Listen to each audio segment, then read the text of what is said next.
A clash of Magnolia State rivals caps off the 2017 regular season football slate in the capital city of Mississippi. Jackson State looks to gain its second win in a row and send head coach Tony Hughes into the offseason with a little bit of momentum.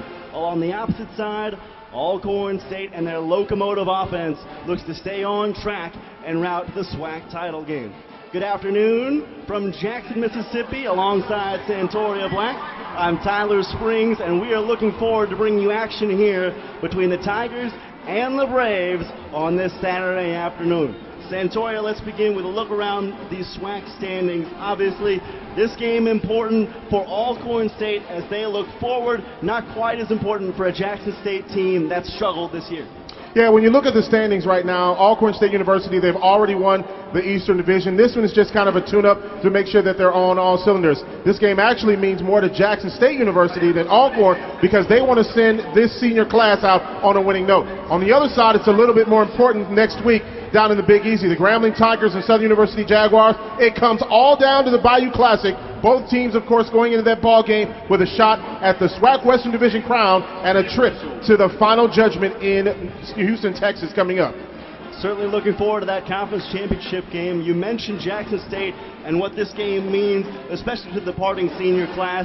The Tigers this season have struggled, finished, or rather began, with 7 straight losses. They lost 11 in a row dating back to last season. But among their defensive stalwarts has been linebacker Sean Bishop, who's been an extremely important part of the defense for defensive-minded coach Tony Hughes. Yeah, Sean Bishop is a great linebacker. He's 6'2", 235. He leads the team with 68 tackles and ranks 5th in the SWAC with 6.8 tackles a game. More importantly, Sean Bishop is really strong. He knows how to move towards the football. He is very aggressive, and when he gets into you and he tackles you, you know it. On the opposite side, a very dynamic offense for the Alcorn State Braves. It is one of the top offenses in the country, and in no small part, it's because of the talents of Delance Turner at running back, who leads the conference in all-purpose yards per game. Delance Turner just 100 record. He is absolutely incredible. I've had a chance to see him on 3 different occasions this year already. This was against Southern University when Turner just absolutely finds a hole. He sniffs it out. He knows how to get past the defenders, and when he finds daylight, it's awfully hard to bring him down. The other thing he does is he eludes tacklers. You can see once he gets into the open field, he's got the speed. If he gets in the open field, it's awfully hard to catch him. Delance Turner, also one of those guys that can catch the ball out of the backfield. He's been very impressive, and he also knows how to use his strength in order to break tackles. So Turner is going to be instrumental in this ball game here for Alcorn State.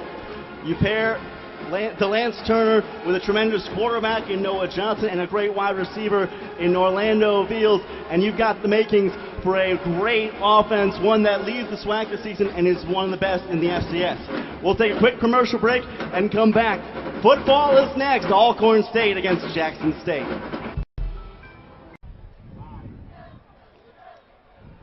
Corey McCullough set to kick things off for the Braves. They're kicking deep to the Tigers.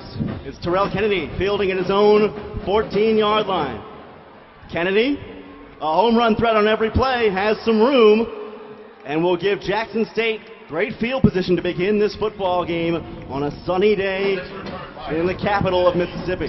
This is what Jackson State needs right here, Tyler. They have to be able to set the tone of this ball game. We all know how good Alcorn State University's offense is. Defensively now, they're 7th in total defense in the Southwestern Athletic Conference. But one thing that they do extremely well, though, they can move towards the football. Jackson State has to set the tone here, and it starts up front with the Buffet Busters. This offense, led by quarterback Jordan Williams, not the best in the SWAC. In fact, rather near the bottom, but they will try to run the football successfully today. On first down, a read option, and it is a pass out to the right side and a completion for the Tigers. Carl Ollie on the catch on the first play from scrimmage. And that's something you'll see a lot today, is a lot of those read option pass plays, because Jackson State wants to catch Alcorn State off the guard. Williams, the quarterback from Whitehaven in Memphis, Tennessee, took over midway through the season for Brent Lyles, who began the season as the starting QB for head coach Tony Hughes. Unfortunately, we've only run 1 play from scrimmage, and already the Tigers, the homestanding squad, with a man down on the field. On the opposite side of the football, Alcorn State comes in no slouches themselves on defense, allowing 21.4 points per game, third best in the SWAC. They've got a great front, and they've got some tremendous linebackers who can play well against both the pass and the run. Muhammad coming back after missing 4 games with injury. That's going to give Alcorn State University a little bit more strength in that front 7. Also create a little bit more depth. He's very good at moving laterally and also is a ball hawk. Solomon Muhammad, their talented linebacker from Birmingham, Alabama, 44 tackles on the season. The injured player was Vincent Sampson, Louisiana native, walks off under his own power, and Jackson State will have a new look on offense. Looking to spread things out, they go 4 wide on 2nd and 5 from the 45.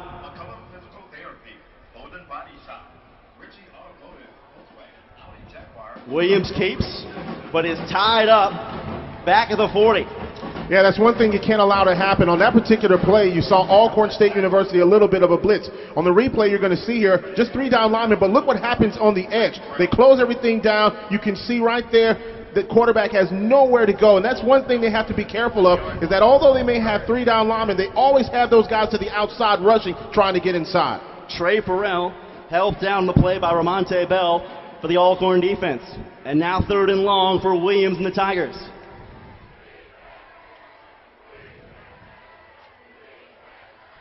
Alcorn faithful chanting defense from their side of the stadium. The Braves rush 5. Williams has a man near the marker, but just short. And unfortunately, it looks as though Jackson State. I like that play call right there because they recognize the stunt that Alcorn State had on defense. You're going to see one of the players from Alcorn, well, you'll see it after this here, but right there was a good play getting it to the outside, and although a little bit short, some great breathing room here. Look at what happens here. Quarterback goes back. There was a stunt coming back to the other side. Lineman picked up that well. Couldn't get the first down, but what you don't have here is you don't have them punting from way deep in their own side. Now it's up to the cover team to flip the field now and make sure that they pin Alcorn State back.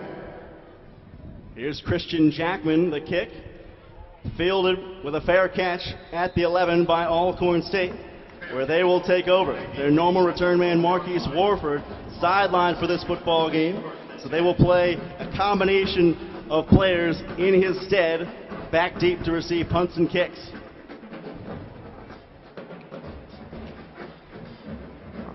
Now Alcorn State University will come out. More than likely we'll see Noah Johnson start this ball game out. Footman, of course, has had a little bit of a problem. He's had a shoulder injury. He is well, but you'll probably see Noah Johnson start this game. He's played extremely well for this Alcorn State team. Johnson has been impressive in the last 2 games for Alcorn State, where they have put up 47 and 59 points. First down, they stack the receivers. Throwing to the far sideline, Orlando Veals with the grab and a pickup of 8. Veals, one of those guys that you really have to be careful of. He has been very effective for Alcorn State. The other thing is that they kind of left him out there by himself, picking up some yardage. Turner, the running back, we mentioned in the pregame, but they also feature talented playmakers like Veals, who is the reigning offensive player of the week after 253 receiving yards last week. Pistol set on 2nd down. Turner's first carry of the game goes nowhere. Great play by the interior line from Jackson State University. You know DeLance Turner's going to get the football. That time they just closed down all of those gaps, didn't allow him to go anywhere. The other thing is they contained from the ends extremely well. Malik Hamner and Charles Anderson making the stop there, bringing up a short 3rd down for one of the best offenses at converting 3rd downs in the SWAC. They've got a 43% conversion rate, best in the conference and 22nd overall in FCS football. Johnson, a little bit of indecision, checks with his offensive line, which has helped pave the way for what could be a record-setting season for DeLance Turner. Back to throw. Room to run for Johnson. To the marker, he's close. He may be just short. And they will give him the first down. Yeah, you got to spy him a little bit better. You see where Noah Johnson did a great job, steps back over to the left side, and look, just open daylight there. Great presence of mind by Noah Johnson just to recognize what Jackson was doing. They put great pressure on him, but Alcorn did a great job of getting that defender a little bit past the quarterback. Johnson goes and gets the first down. Ramon Ward able to knock him out of bounds, but not before the chains move. This Alcorn offense, number 5 in rushing in the FCS. A throw on first down, and it's caught for a big gain. Yeah, it looked like there was a blown assignment there. Way too much room given there to number 84, Jalen Walker. Walker had no one around him. Great job. Noah Johnson just looks right over there, dumps it right over the defender in between those two guys defending. You got to make sure you play him a little bit closer. That's about a 10-yard gap that they had, 5 on each side. Noah Johnson can deliver the football in that area. Walker, the other senior wide receiver on this Alcorn offense. The carry goes to Turner. He'll try to reverse his field. Not that time. Some pressure from the linebacking core. Both Lloyd in on the tackle and Bishop. Lloyd just did an absolutely job blowing up the line on the left side. He was able to move around the offensive lineman. Great job. They're really containing Delance Turner, but remember, this is the same team that when they had trouble running the football, 400 yards of passing against McNeese State earlier in the season. A game that they lost. Offensive balance could be important for them today. Second down behind the chains for Noah Johnson and the Braves. 4-man rush. Johnson slips but keeps his footing, trying to make something out of nothing and makes the safe play.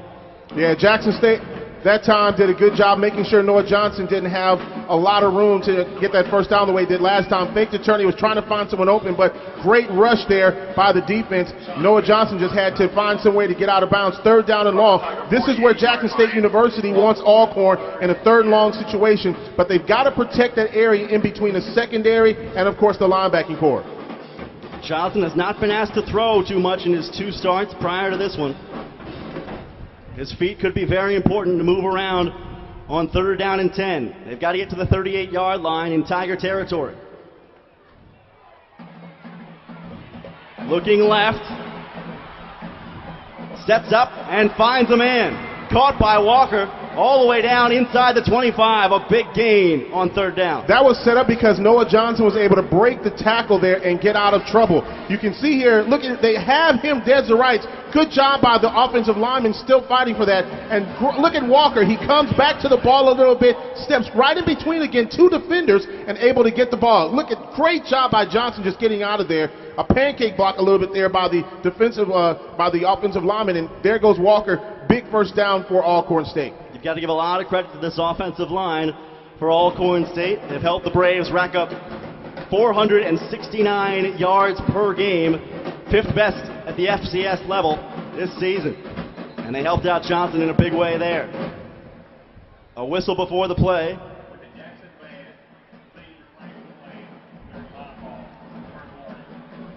Our referee, Ron Turner, has to give a warning to the Sonic Boom of the South, the Jackson State band, to not play during the game. And the public address announcer picks up on it and issues the warning to both sides. A quieted crowd here in Jackson. First down.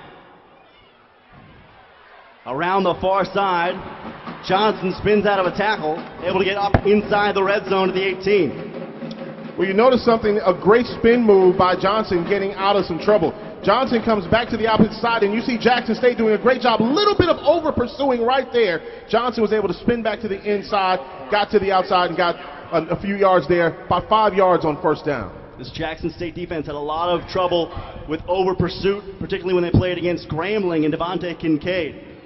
Yeah, you can't over-pursue good players because they can get out of trouble. Tavares Johnson lined up in the slot now. A keeper, dead up the middle. Johnson the first down inside the 10, and suddenly Alcorn is knocking on the door. Yeah, Khalil Johnson down for Jackson State University, the injured JSU player right at about the 19-yard line. The other thing that I want to mention here on that play is, boy, you talk about the defense biting on the fake there to Delance Turner, and then all of a sudden Noah Johnson goes right up the field. Take a look at this here again. Look at everybody pursuing towards Delance Turner. You can see those ends crashing down. Everybody's going to him. Noah Johnson just comes right up the middle of the field, picks up a first down, and it's 1st and goal when we resume play. That read option has been extremely successful for the Alcorn offense this season, whether it's been Lenoris Footman running it or now Noah Johnson. Over his last 2 games, he's averaged 6 carries, 122 yards, and 2 touchdowns running the football from the quarterback spot. Khalil Johnson, again, the defensive lineman who is hurt, 6'5", sophomore from Jackson, Mississippi, went to Provine High School. Provine High School has been known for tremendous athletes, not only in football, but a tremendous basketball program as well. Rams knocked out of playoff competition and certainly would not be happy to see Johnson down on the field. We'll take a quick break here on the SWAC Digital Network. You're watching Alcorn State and Jackson State. Down and goal for Alcorn State here in the first quarter, 7:48 and ticking. Noah Johnson calling out instructions to his offensive line. 3-back set in the backfield surrounding Johnson. The give is to Turner, up the middle, bowling his way forward to the 5. Yeah, this is where Jackson State University is really going to have to kind of hunker down, I guess you could say, and start to really get down on this running game. Great look by DeLance Turner trying to find a little bit of room, and even with that forward momentum, Tyler, he gets about 2 or 3 yards there. When you look at Alcorn State University as a team, they're about 52% scoring a touchdown inside the red zone. 21 of 40 this year. Red zone scores, 77% scoring possibility when they get in the red zone. And Jackson State very susceptible to the run in the red zone, having given up 13 rushing touchdowns this year. Turner will try the left side this time, but there are enough Tigers there to foil his effort. Still getting a couple of yards here, but Jackson State can kind of feel good right here, because if they can shut down Jackson State there on 4th down, or on 3rd down rather, it really puts Alcorn in kind of a decision-making possibility. What do? Do you go ahead and you go for it on 4th down, or do you go ahead and kick a field goal? So this could be that first decision-making or a big play of the game right here. Decision time for head coach Tony Hughes and defense coordinator John Hendrick as well. Tight formation with Beals split out to the right side. They'll run Johnson to the left. Can he find a way in? No, sir. Not that time. Too many Tigers in his path. Andre Lloyd again. Big play Lloyd getting down the line. And this time all you see is just great pursuit. We talked about being able to move up and down the line. Noah Johnson trying to go around the edge.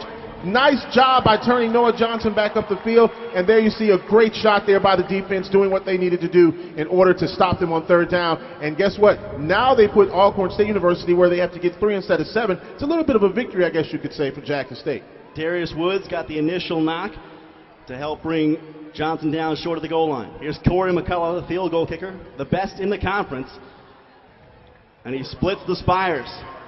An early 3-0 lead for Alcorn State. So the drive stymied at the goal line. We'll take a break. Alcorn State with the early advantage on Jackson State here in Jackson.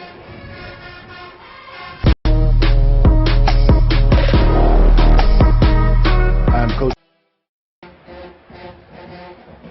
Back at Mississippi Memorial Veterans Stadium in Jackson, Mississippi, where so far the early lead has gone to the Alcorn State Braves, looking to pave their way into the SWAC title game.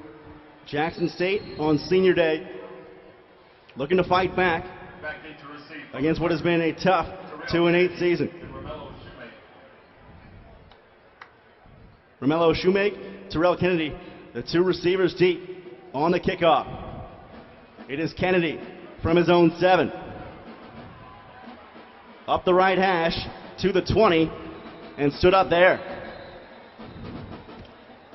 And of course, with this being a rival game, Tyler, there are always a little bit of more extracurricular words that are expressed. How are you doing? Great to see you here today.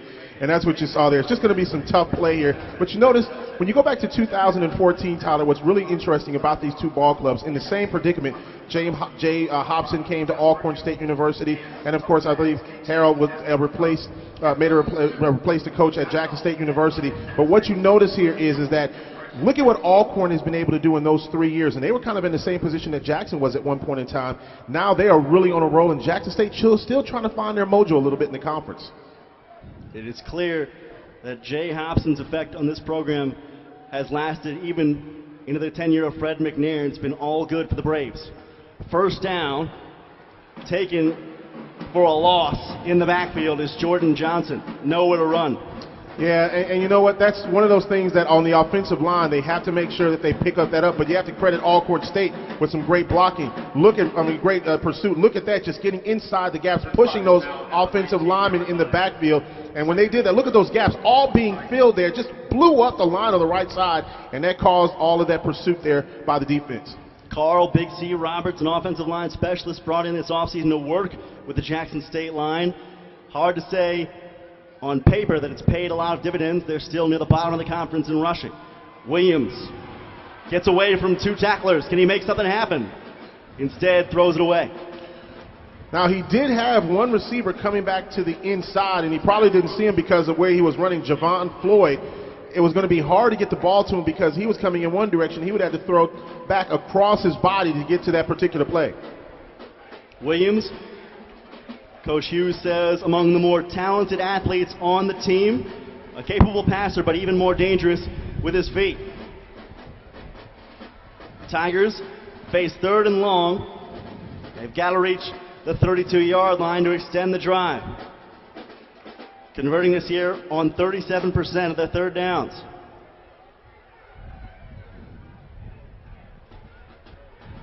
Williams gonna scramble and throw. He's got a man. Open is Parrish. Up the sideline, cuts inside. Here goes Benji Parrish into Braves territory.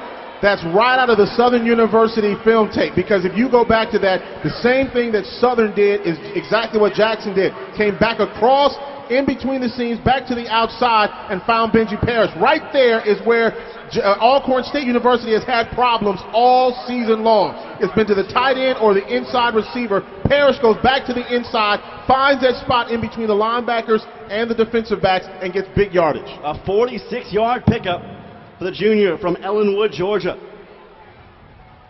On 1st down, the Tigers run it up the middle. Not much room. And, you know, Tyler, earlier this week we were talking to Jackson State University coaches. This is not a team that's known for a lot of their passing. You know, they really struggled offensively this year. So to see them being able to open up a little bit and get that big passing play, that does a lot now because it's going to open up the run now. 2nd and 7 for the Tigers. Tigers have 2nd and 7.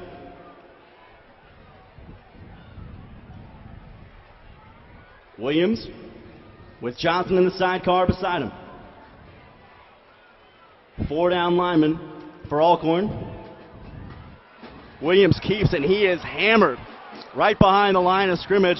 A loss of 1 on the play, and guess who? Terry Whittington coming up for the tackle. Yeah, Whittington just, I mean, you talk about a man just coming at full force. 4-down lineman, and look at this play here. You know, that was one of those things where you was kind of like you wanted to wait till the last minute to see if somebody bit. You kept the football and just absolutely lit up. He's going to feel that in the morning. Whittington from Cooper City, Florida, one of the most important players on this defense for coordinator Cedric Thomas because of his ability to both play the run and the pass well. 3rd down and 7. Williams going to fire, caught but pushed out of bounds. Diego Sama able to push the intended recipient out of the play. There's a flag on the play, and it's across on the opposite side of the field. And you can see right here, great pass, just unfortunately was out of bounds. Floyd and Sama could be a battle all afternoon. It's going to be a legal formation against Jackson State University. Alcorn will decline the penalty, and now it'll be 4th down. And the reason it was legal formation is you had someone off the line. Brandon McCoy, the right tackle, maybe just a half step behind, trying to get a little bit of an advantage against that Alcorn rush. They will try for a long field goal here. They will spot up Christian Jackman from 51. This is a long field goal for Jackman. He's only made 1 this year from over 40. 49-yard against Tennessee State. Center of the field. Does it have the leg? It does. It is no good. Missed to the left. I mean, he just missed that field goal. It definitely had the leg. Jockman getting all of his leg into that one, just trying to squeeze it out, but just a little bit off to the left. As you can see, he crosses right in front of the goalpost there. Great work by the cameraman. And I mean just by a little bit. But you know that Jockman can kick that field goal. He had a 49-yarder against Tennessee State earlier in the year. The other thing, when you start looking at Jockman, he had 3 in a row coming into this ball game against Valley, Alabama State, and A&M. Certainly upset with himself. He's had an up-and-down year. Missed the potential game-winning kick at the horn against Tennessee State, but came back and made a big field goal at the buzzer last week to take the 10-7 comeback victory over Alabama A&M, getting the second win of the year for this Jackson State squad. They're really trying to put together some wins late in the season, even though the first 7 games obviously did not go their way. Only 5 wins for Tony Hughes as the head coach of this program, but they've got a really young team as well. I think 46 underclassmen on a 75-man roster. Yeah, you know, again, I want to go back to 2014 because if I remember right, Harold Jackson, when he became the new head coach, really had about a couple of months to get everything together. And all of a sudden, with those 15 guys that he recruited, I think of those 15 guys, there's only 9 left on this team right now. When you look at Alcorn State University, though, when they started recruiting under Jay Hobson, they just have gone in completely different directions. You've seen 2 coaching changes. You had one, of course, when Harold Jackson came, and then, of course, Tony Hughes coming on. Jay Hobson, he left, of course, for greener pastures at Southern Miss. But you got to remember that this is still a young team. One of the things Jackson State fans said that they have to do, they got to be patient and not just pull the trigger on a good coach. He's Santoria Black. I'm Tyler Springs. Thank you so much for tuning in to SWAC football this Saturday afternoon. The capper on the regular season 2017 campaign for both these sides. Alcorn State with the early advantage, having been held to a field goal in their first trip into the Tigers' red zone. 3 wide set, 2 backs in the backfield for Noah Johnson. Play action. And they'll throw out to the side. Turner has it. Cuts inside, gets away from a tackle, and gains a lot more yardage than Jackson State wanted him to. Yeah, you know, on that particular play, you got to hit, you got to wrap, you got to drive. That missed tackle cost about 6 yards. Look at DeLance Turner. He's extremely strong. Great center look at the hit there. All you did is turn him around, but you didn't get in there, wrap up, and drive. And now all of a sudden, it's 2nd down and 1 instead of maybe 2nd down and 9. Dre Lloyd unable to make the stop there for Jackson State. Short yardage on 2nd and 1. Lloyd threatening the blitz. Johnson keeps, and it is snuffed out.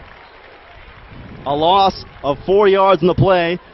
The new line of scrimmage, the 40, brings up 3rd down and 5. That's a great play defensively there for Jackson State University. As you can see, that option once again going up the line. You know, what happens, and all of a sudden, Jackson did not bite on it. They were able to get inside. Great play here. I want you to take a look here, right there, wide open. You could see number 52 right there on the quarterback, not biting on that mistake, filling that hole. Great play by the defense. Darius Woods making life difficult for Johnson early on. The snap fumble. Johnson picks it up. A broken play. He's going to run for the 1st down and hurdles up to the 45. That is pure athleticism and the ability to make an egg salad sandwich out of broken eggs. I'm trying to tell you. I'm telling you, Noah Johnson just picking the ball up. Again, over pursuit there by Jackson, and then he just bounces to the outside. Look at him hurdle over a defender. It looked like that the defender right there, number 40, he was looking to see where did the player go. Johnson was in the air. That is tough for freshman C.J. Holmes, who had 2 interceptions earlier this year in their game against Alabama A&M. Very important to the Tigers' success in that football game, but Holmes needs a little more anticipation there for an athletic quarterback like Noah Johnson. He just looked like, where did he go? I cannot do that. No, I mean, you'd have to wheel the ambulance out there right now for me. And hopefully Holmes' ego. 2 things they could be looking at here, whether Noah Johnson had his knee down when he got it. The second thing is the spot of the ball possibly after he made the slide. Hopefully Holmes' ego only slightly bruised on that play. Johnson, as we mentioned, did he kneel right there? Did he kneel right there? If he knelt there, that's where the ball is going to be spotted. Look at this again as he picked the ball up. Yes, knee is down right there, so they're going to bring that ball back. Great camera work. You can see the knee is clearly down on the field. That's where they're going to have to bring the ball back to. The Hawkeyes, Santoria Black, able to make the call before our official, Ron Turner. Right there. So he's got the ball. So then the question is that where will the officials say the ball is down at? That is a fortunate break for Jackson State. The snap a little out of control from Mustafa Ibrahim, the Alcorn center.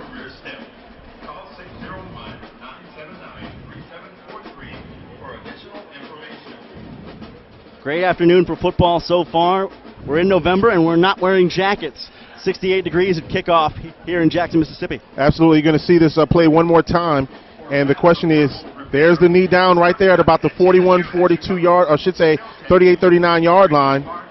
There it is right there. And so now the question is, will the replay booth see the same thing, or how will they rule on this? And you know, you were able just to speak about the weather here in the capital city of Jackson. I'm from Wisconsin. My mom called this morning, how's the weather? So I'm headed over to Jackson. We could wear shorts. She hung up on me.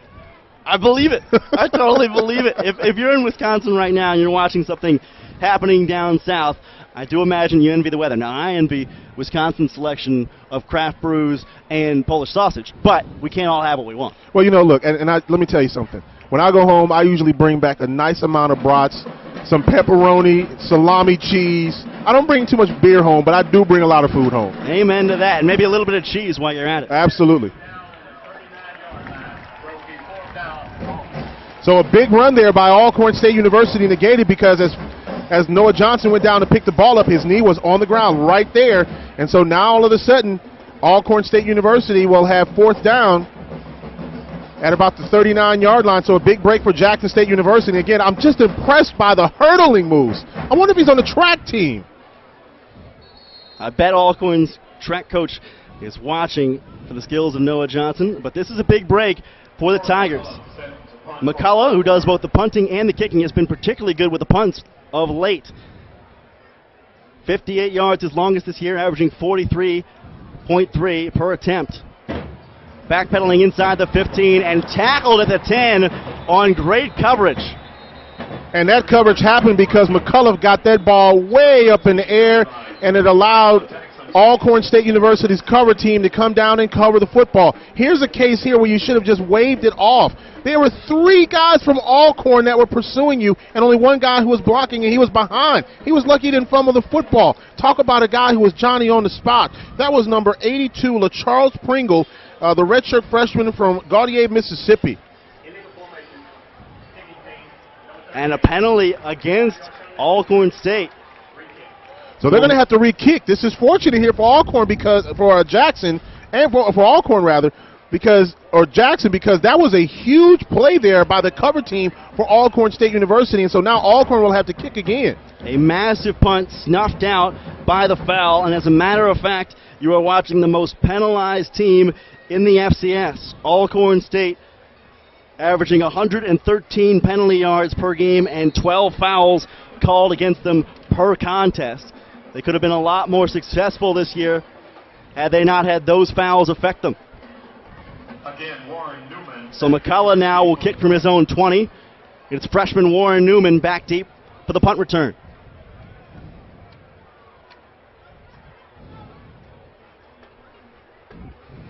McCullough's kick, still good. Sends Newman back inside his 20 and takes the fair catch, which will be marked at about the 18-yard line. I think that was a wise decision, not trying to run this out. He nearly got blown up the last time he did it. And again, McCullough just doing a great job of getting this ball clear up in the air to where you're going to have to make that same thing. You had three guys really surrounding you. A little bit better field position than the last time, unless you would have not called a fair catch, and then you might have ended up back into the field house. That is a freshman punt returner learning on the fly. Once bitten, twice shy. What can Jordan Williams and company do? Beginning at their own 18. On first down, nowhere to go. You know, you talked about penalties here. It's amazing. Grambling and Alcorn State University, along with Southern University, well, Grambling especially, they are at the bottom of the conference. Grambling is 7, Alcorn is 10 as two of the most penalized teams in the conference. Jackson State, 3rd. We have reached the conclusion of our first quarter here in Jackson. And so far in the Capital City Classic, a slim lead for the Alcorn State Braves, 3-0. Back in a moment. You're watching the SWAC Digital Network. Frankie Beverly and NRG Stadium. Witness the final day of judgment where a legend will rise. For tickets and more information, go online to swacfootball.com.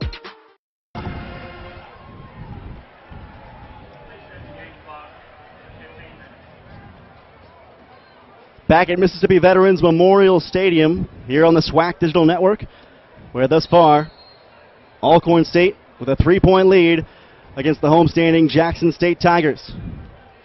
Second down and 11 for quarterback Jordan Williams. Pressure coming. Throwing over the middle. He's got Floyd. Floyd strung out by Diego Sama. Well, once again, that's something that Alcorn has been susceptible to during the course of the year, is that pass right in the seam. You can see, again, Floyd comes right into the seam and is able to get big yardage there. That's something that the defense from Alcorn State has had a problem with their defense all season long. You saw that against Southern. You saw it against Florida International. You saw it against Grambling at times.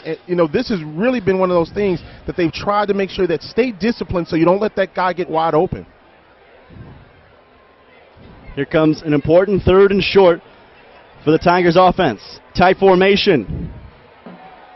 There goes Johnson. Can he break the final tackle? No. Brady Smith keeps a big play from happening, but Jordan Johnson, the former high school quarterback, able to pick up the first down with a 3rd down rush.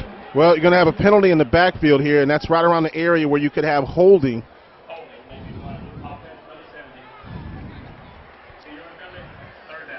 Yeah. Lo and behold, Joseph Milburn, the culprit, negating the gain. Yeah, you got to watch those hands. That was a good call by the official there.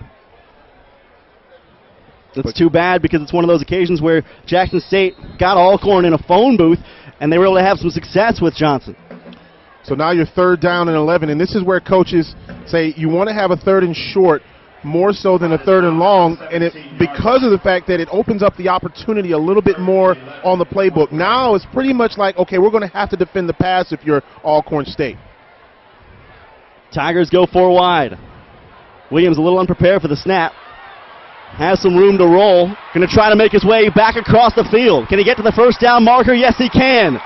Look at Jordan Williams finding a way for the Tigers. Jordan Williams did a great job getting out of trouble, getting to the other side. But I want to just mention Carl Ollie on the bottom of your screen. Number 6 was wide open on the sideline.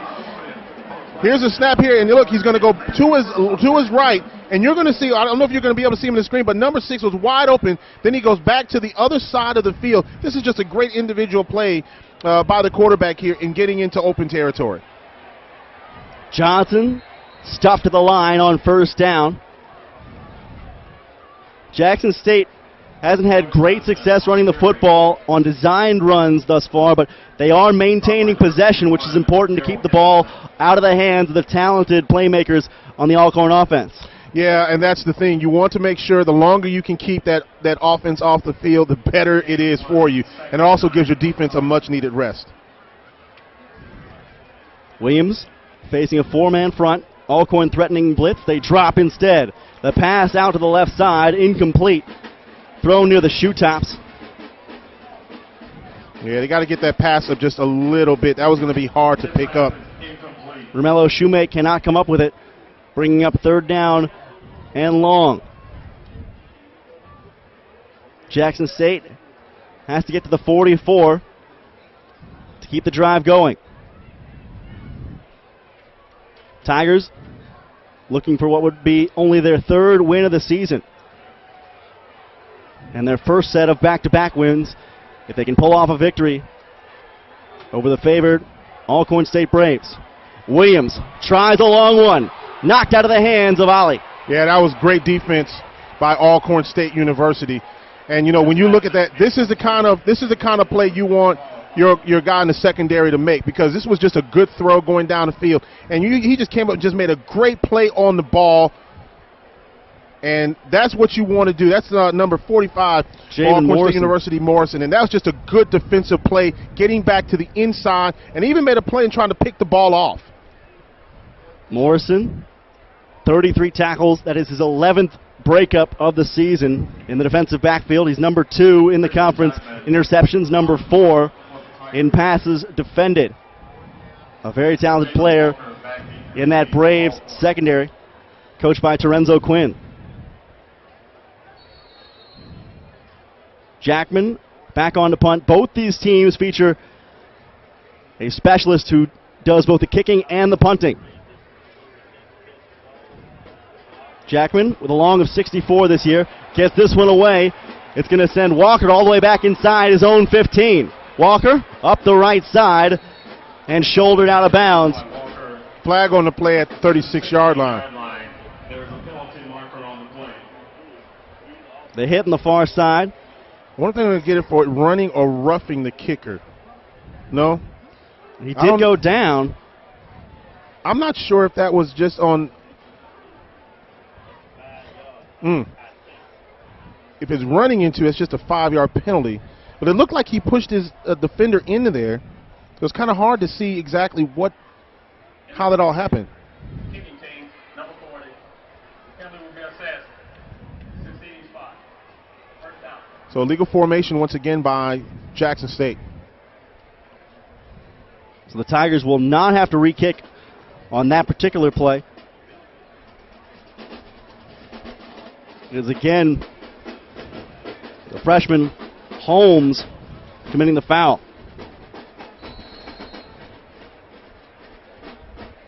Back to the Braves. Offensive coordinator Fred Keiss has had them rolling this season with a bevy of talent in his arsenal. Handoff, first down. Simmons tries the right side, and he is going to be arm tackled down. A nice play made there by Dre Lloyd. And once again, you see Jackson State moving down the line. Here it is.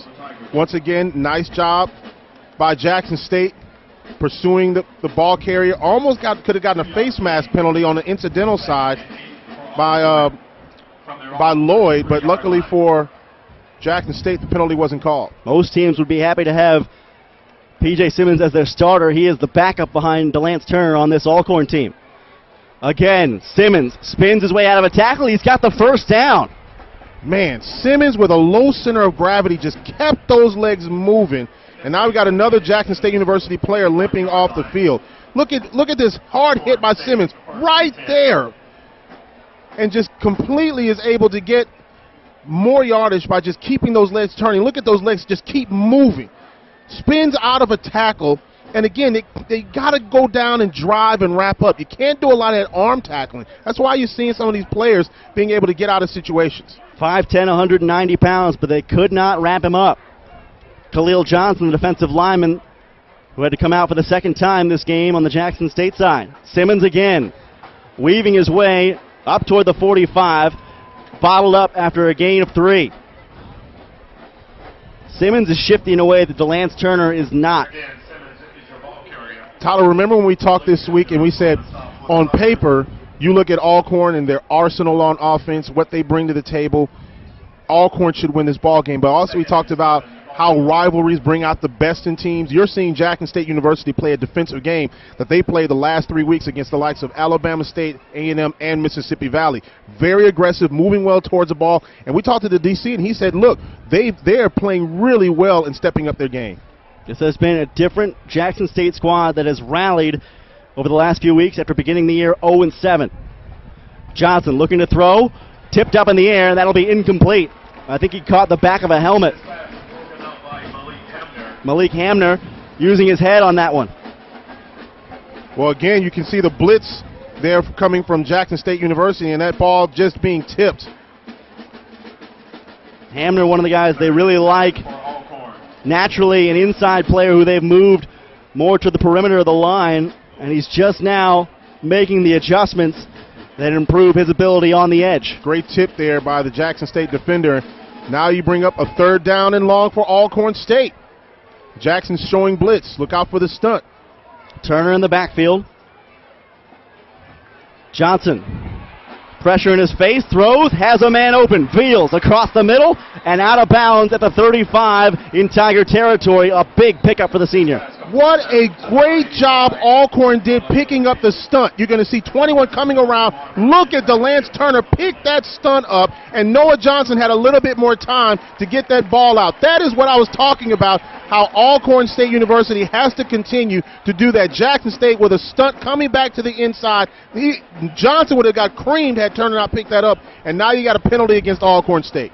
Unfortunately, the foul against the Braves means the gain for Veals does not exist. But you're right. We talked with Fred Keiss, and one of the things he mentioned was it used to be that DeLance Turner was just a good player. Yeah.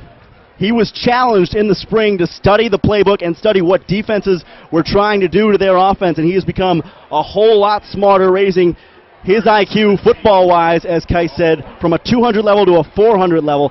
Much more helpful in the offense, particularly without the ball. Long third down. Johnson trying to get out of trouble. He will not. Charles Anderson, the big sack. Anderson gets the sack, and Jackson State is very fortunate they didn't get a penalty on that play.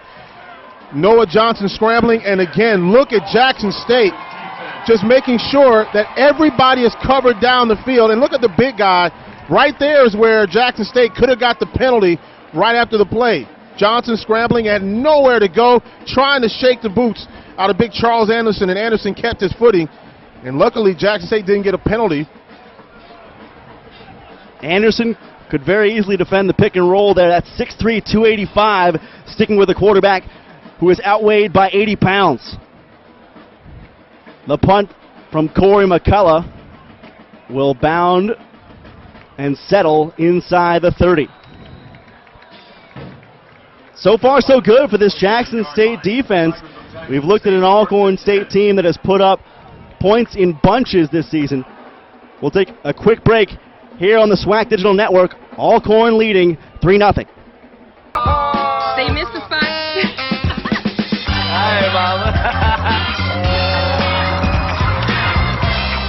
A daring crossover.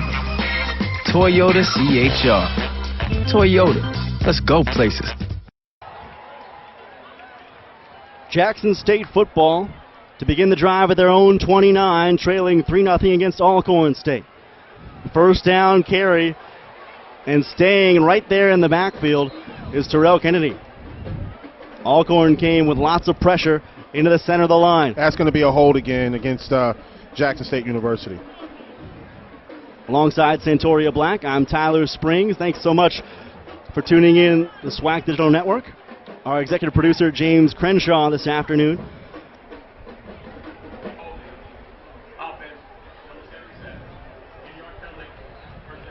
The hold called against senior Frank Carter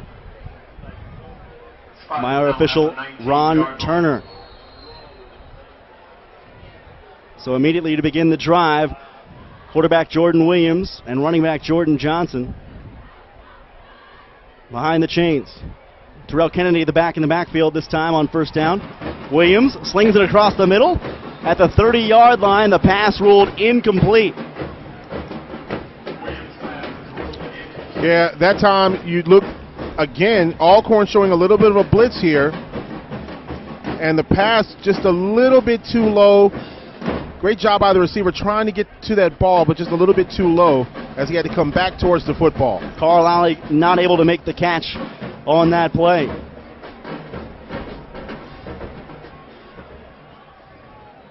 Alley grew up in the shadow of this stadium, now living out a dream to play Tigers football. On second down, looking for Alley again. That one slipped off the fingertips of Williams and goes out of play. You know, this stadium has so much tradition, so much history. W.C. Gordon, of course, was honored here at this stadium. And I had a chance to talk to a guy in Louisiana. He actually works here out of Jackson for the Associated Press, went to school with Walter Payton. He said when Payton was signed, coming out of college, they took him to get a Jaguar and all that kind of stuff. He said he was the cheapest guy he ever met in his life. So he said, I don't want to do with this Jaguar. I'm going back to my old gold car that I got. I don't want the Jaguar. It costs too much for the oil change. Sweetness. How about that?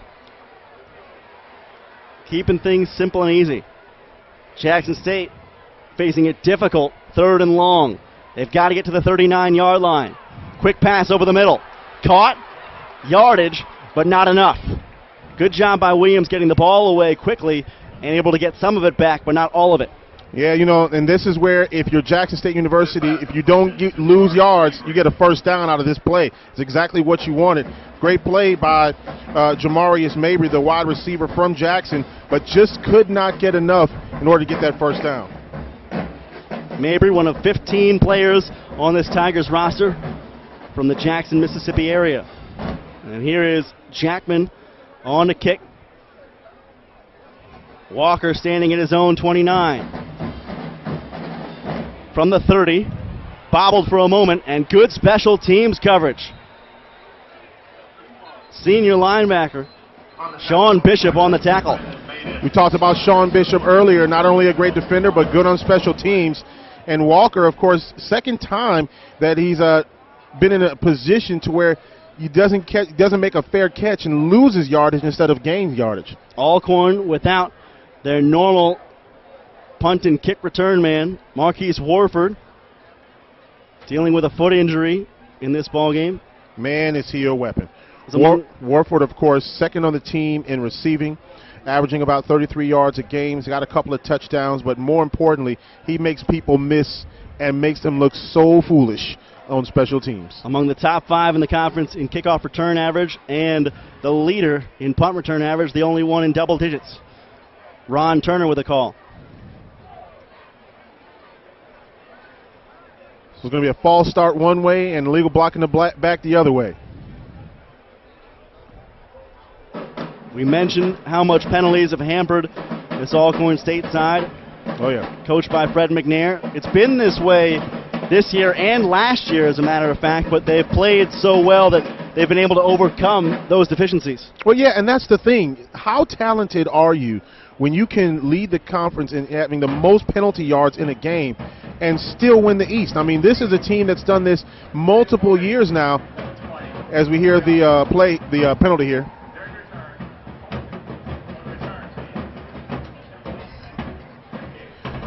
But now one of the things really interesting about this Alcorn team is that they do overcome so many mistakes that they make. You know, when I was looking at the game that they had against Grambling, they just were not able to overcome mistakes, plus the talent that Grambling had.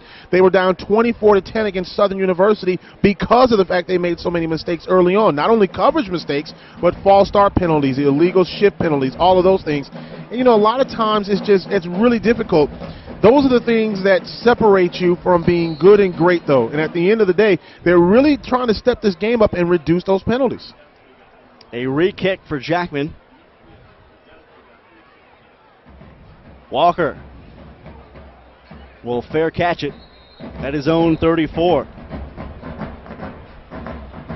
And not only overcoming penalties, but also overcoming perhaps some inefficient performances. They have Lenoris Footman on the bench, who happens to lead the conference in total offense per game, but they made the decision he wasn't passing well enough. They want to make a quarterback switch. They go to Noah Johnson, and the offense does not miss a beat. Well, the other thing is he still was dealing with that little shoulder injury that he had. He's still well enough to play, but still dealing with that shoulder injury. And then look at what that does with Noah Johnson, how much confidence they have in this kid. Footman is really the senior. Johnson is the guy that's going to be back next year. Here's Johnson at quarterback on first down. Pass out wide to the left side, and a pickup close to the first down. Charles Hughes with his first grab of the day. Nothing fancy about that play, just getting it to the sideline. Nice job by Hughes. The snap nearly taken in the backfield with a knee. Simmons able to gain his way into Jackson State territory.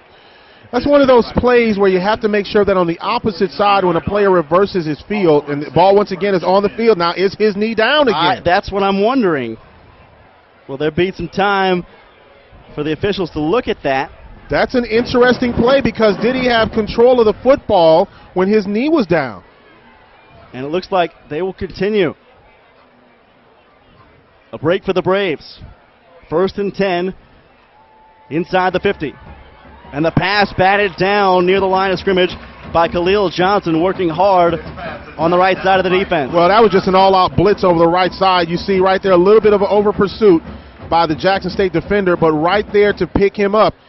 and bat the ball down is number 13, Khalil Johnson. And, you know, he's been hampered a little bit today. He's come out of the game with a couple of little hiccups with some injuries and back in the ball game now. Both defensive end for Jackson State have now had passes batted down, seizing upon the low trajectory from Noah Johnson. 2nd down and 10. A 4-wide set for the Braves. They throw right side this time, and the timing just a little bit off there between Johnson and his intended receiver, Tavares Johnson Jr. Well, now Johnson is trying to get the ball a little bit over the outreach hands of the defenders now because of what happened the last time. You see how he's trying to get it over just a little bit now, overcompensating a little, and the ball was out of the reach of the receiver. Johnson just looking and says, I got to get the ball up a little bit more because they were up trying to bat the ball down again, and defender was not in the area. A leaping attempt by Sean Bishop. That's part of what good defenses do, is make you think about the things they could do even when they're not doing them. Yeah, it makes you think twice about getting that ball up. Jackson State coming again. 3rd and 10. And open is Johnson for the gain up inside the 40. A pickup of 11. Tavares Johnson make it Charles Hughes with a grab, but hold on, there's one of those flags. False start. Again and again and again, Alcorn State proving their own worst enemy here in Jackson. They lead just 3-0, and the penalties starting to stack up. Yeah, just in the second quarter alone, I think I've recorded 4 or 5 penalties against Alcorn State, and a first down pickup now turns into 3rd down and 15. The most penalized team in the FCS at 12 penalties a game. Gut check time on 3rd down for Noah Johnson and company.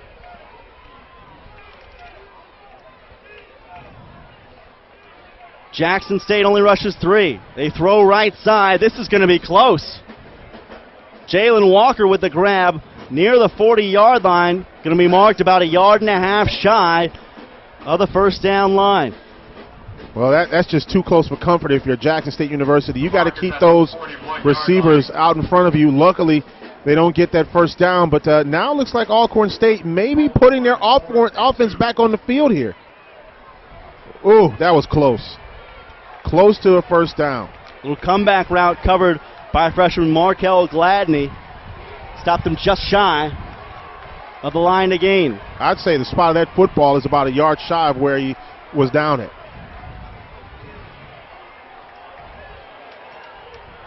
Deep shotgun for Johnson, 2 backs to his left. Could he run that way? Pooch punt. And this kick bounds inside the 20. It'll be down at the 18. Not quite sure if that's how far he wanted it down there, but this is shades of Randall Cunningham with the Philadelphia Eagles. The little pooch kick at the sideline. Now, in the case where Randall Cunningham did that, he kicked a 90-plus yard punt that time at Giant Stadium. This here, not quite as far, but I understand what he was trying to get to. Randall Cunningham, no joke, kicking the football, though that wasn't what he was primarily known for, both in the NFL and at UNLV. Coming up at halftime, a couple of interviews set to go with athletic directors from Jackson State and Alcorn State here on the SWAC Digital Network. Jordan Williams will try to make some hay before that happens. Williams chased out of the pocket and throws toward the tubas. Not much over there. Now, I'd have been impressed if he landed that thing in the bell of the tuba. I'm not going to lie to you. Wouldn't that be something? Can you play the tuba with a football in it? I don't know. I hadn't tried. I played the tuba, but never with a football in it. That's probably for the best. No problem. I think it's the best that I stopped playing tuba. 2nd down for a Jackson State offense that has not been terribly impressive, but has at least given their defense a rest and kept the ball out of the dangerous hands of DeLance Turner, Norlando Veals, and Noah Johnson for some time this half. This Jackson State team was in a 1-point contest with Grambling when they played in Louisiana earlier this year. It unraveled on them late, but it's a team where the defense has been strong and can keep them in the game. More coming up on the SWAC Digital Network. Of course, hoop season about to get underway. Yes. Beginning with a Grambling State-Texas Southern matchup in Grambling, Louisiana. That will come up on January the 15th. And then, once again, in the new year, 2018, a doubleheader as Prairie View A&M takes on Alabama State in Montgomery. SWAC basketball on the SWAC Digital Network. Will you perhaps see some time at one of those Grambling games, I imagine? Yes, of course, the women's basketball team made history last season by becoming the first SWAC team to win a postseason game. Grambling did that, and it's amazing because the Lady Tigers, they were also the first team out of the SWAC to get the automatic bid into the NC2A tournament in 1994. They were coached by Patricia Cage Bibbs, ended up going on and playing the University of Tennessee under a head coach then, led the late Pat Summitt. And Pat Summitt said after that, or I should say under Vanderbilt, they played at Vanderbilt that first year, but when they played Tennessee, I think 2 years later, Pat Summitt said, I will never play them in the regular season. The legend of Grambling women's basketball starting to grow. That is certainly cool, and looking forward to seeing all the hoops action later this winter on the SWAC Digital Network. We have 2nd and 10 with just under 5 minutes to go here at Mississippi Veterans Memorial Stadium in Jackson.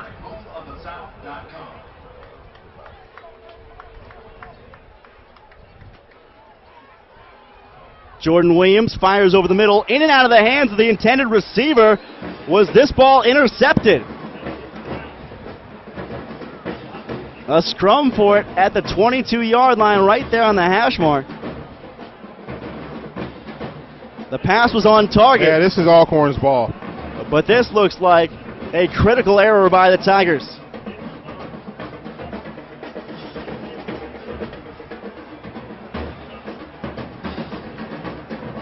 I think this is Alcorn's ball here. If you go back and look at this here again, here's the throw. The ball is in the air right there. Look at that catch. And that is going to be number 48, and that's Breilion Hollis, the linebacker. I think that's an interception. Snatched it away from Benji Parrish, who had the big 41-yard gain earlier in the half, but it stays Jackson State football. Man. A lucky break for the home side.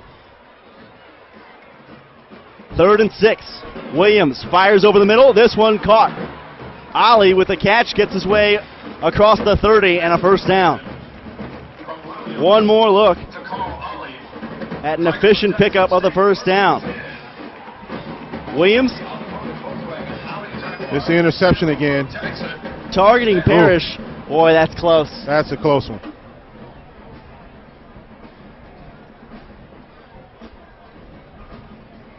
Breilion Hollis, perhaps robbed of a turnover there.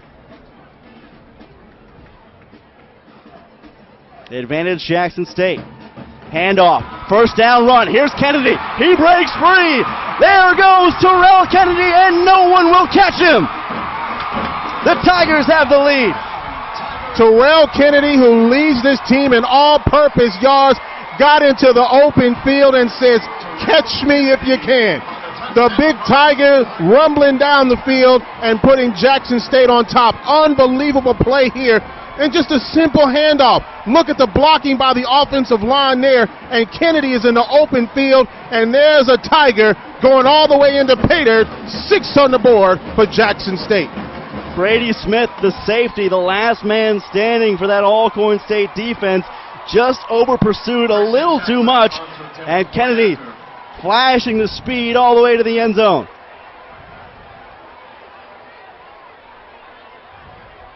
Jackman to finish it off. An unlikely 7-3 lead for Jackson State. We'll take a break on the SWAC Digital Network. Terrell Kennedy powering the Tigers into the lead.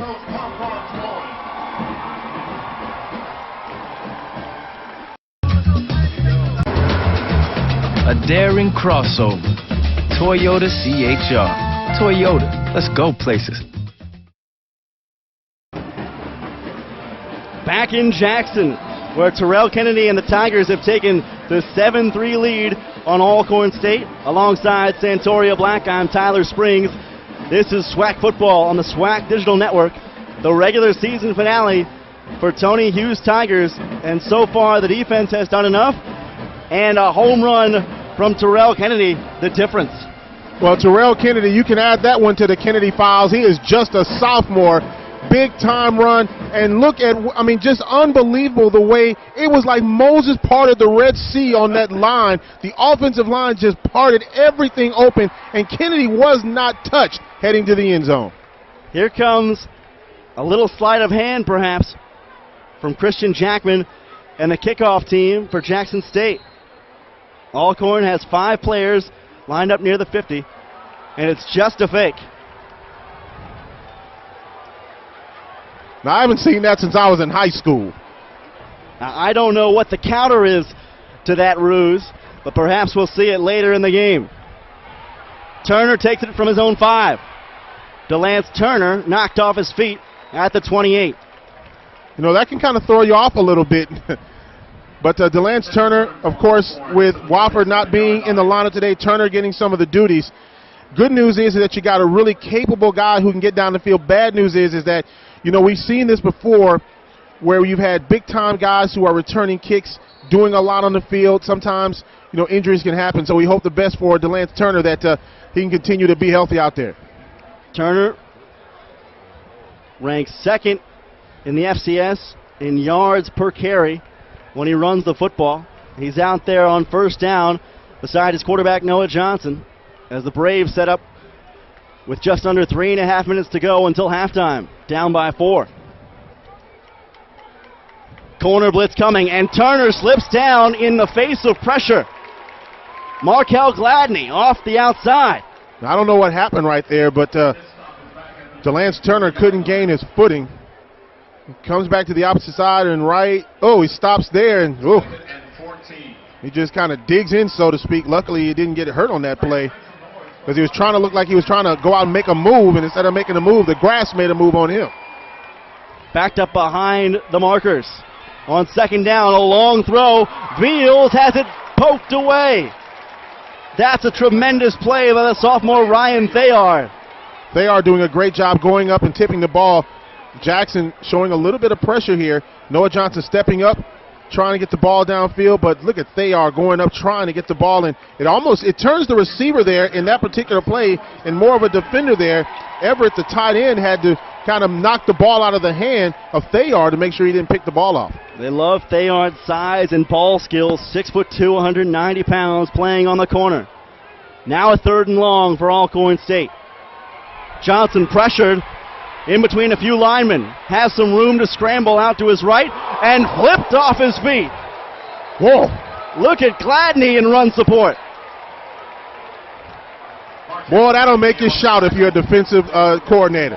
Johnson takes off. There's a penalty mark on the field, but look at Johnson. He decides not to slide, and he gets flipped like a pancake at IHOP. Wow. The penalty, of course, is against Alcorn, so even with the impressive gain, it does not count for the Braves. Gladney, a freshman, clearly fearless. One of the Jackson, Mississippi natives, a former Callaway Charger, and he showed no signs of backing down, going one-on-one there with Noah Johnson. Well, I'll tell you what, this defense from Jackson State has stepped up and played some inspirational football in this ballgame. When we talked about this, really Jackson State had much more to gain in this ballgame than Alcorn did. Alcorn is already in the championship game. But Jackson could really spoil some things and make Alcorn think twice. The Braves have battled some slow starts this year. Here's McCullough's kick, end over end. It bounces at the 32 and takes a Jackson State roll. It'll be collected at the 35. So the Tigers now with a little momentum and 2:14 to play in the half. They have 2 of their timeouts remaining. Alcorn State has all 3. Yeah, you talked about slow starts for Alcorn State University. They've had a couple this year. They had a slow start against Grambling. They had a slow start against Southern, slow start against McNeese, slow start against, they've really had some of those games where they just could not get it going in the first half. Second half, they come back and they look like an NFL team. And very often it makes it hard to win when they have those slow starts. Can Jackson State get more? Passing on first down. Williams will scramble to his right. He's got room up near the 45. A pickup of 8. Jordan Williams to the 30. Correction, make that the 44-yard line. A gain of 8. 2nd and 2 for the Tigers. 2nd and 2 coming. Johnson evades pressure, throwing. Ali with the catch at the 49 and a first down. There is a flag on the far sideline. That's a big-time play right there. On the far sideline. And a penalty now looks like it'll go against Jackson State.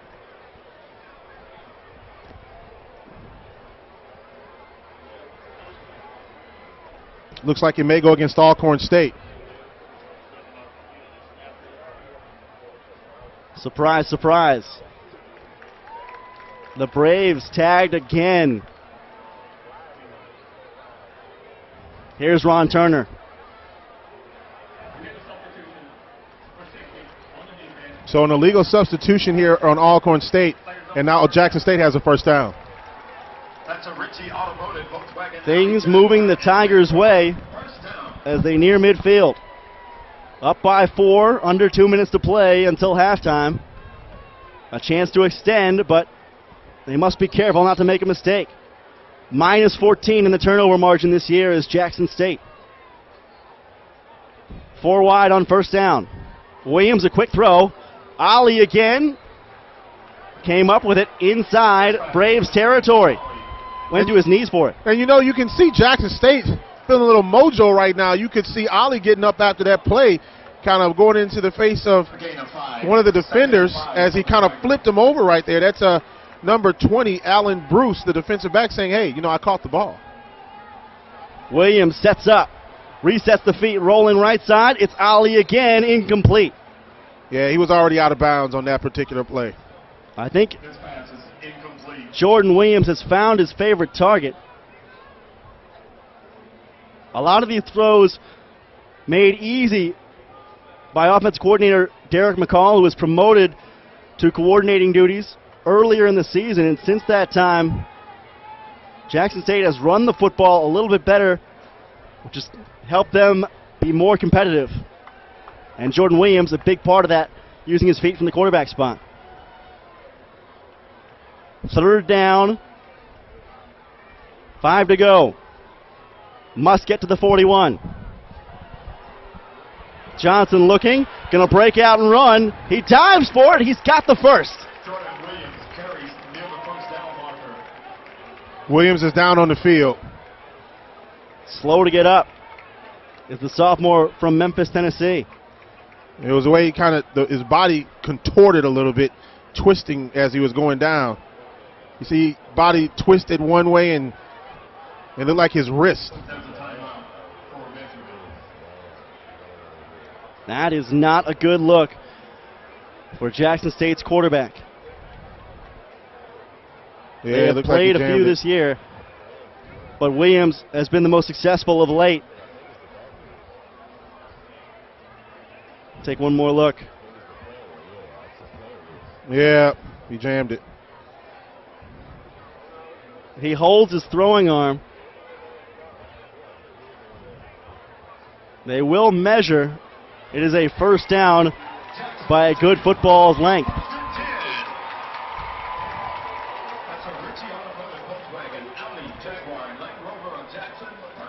I tell you what, I'm impressed in what this defense has been doing so far. And you see the staff is working on his wrist and his forearm right there.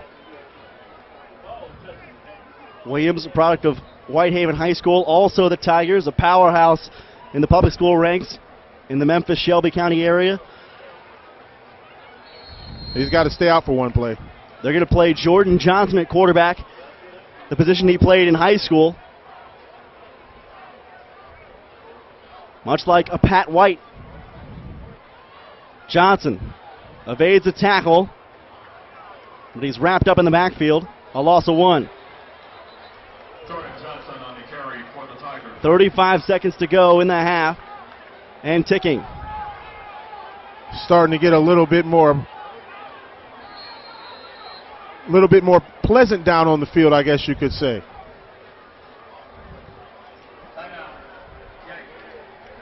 Timeout, Jackson State. 24 seconds to go. We'll come back after a quick break. This is SWAC Football on the SWAC Digital Network.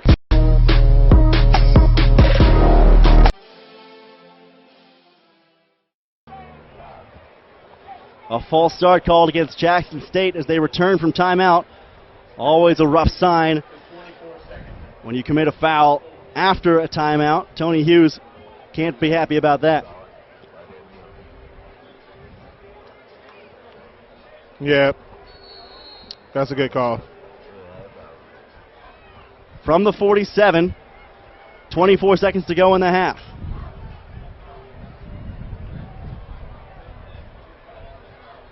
Jordan Johnson, the quarterback. He reads, gives it up the middle to Kennedy, who gets back to the original line of scrimmage at the 42. 16 seconds and ticking in the half. Yeah, they're going to have to stop or reset the game clock because it's still going. You think here that Jackson State may be trying to set themselves up for a field goal and try to go in 10-3 at the half. I mean, when you start seeing this score across the ticker, in the SWAC, people are going to say, there must be a misprint. But this has really been a game that Jackson State has been very, very good defensively.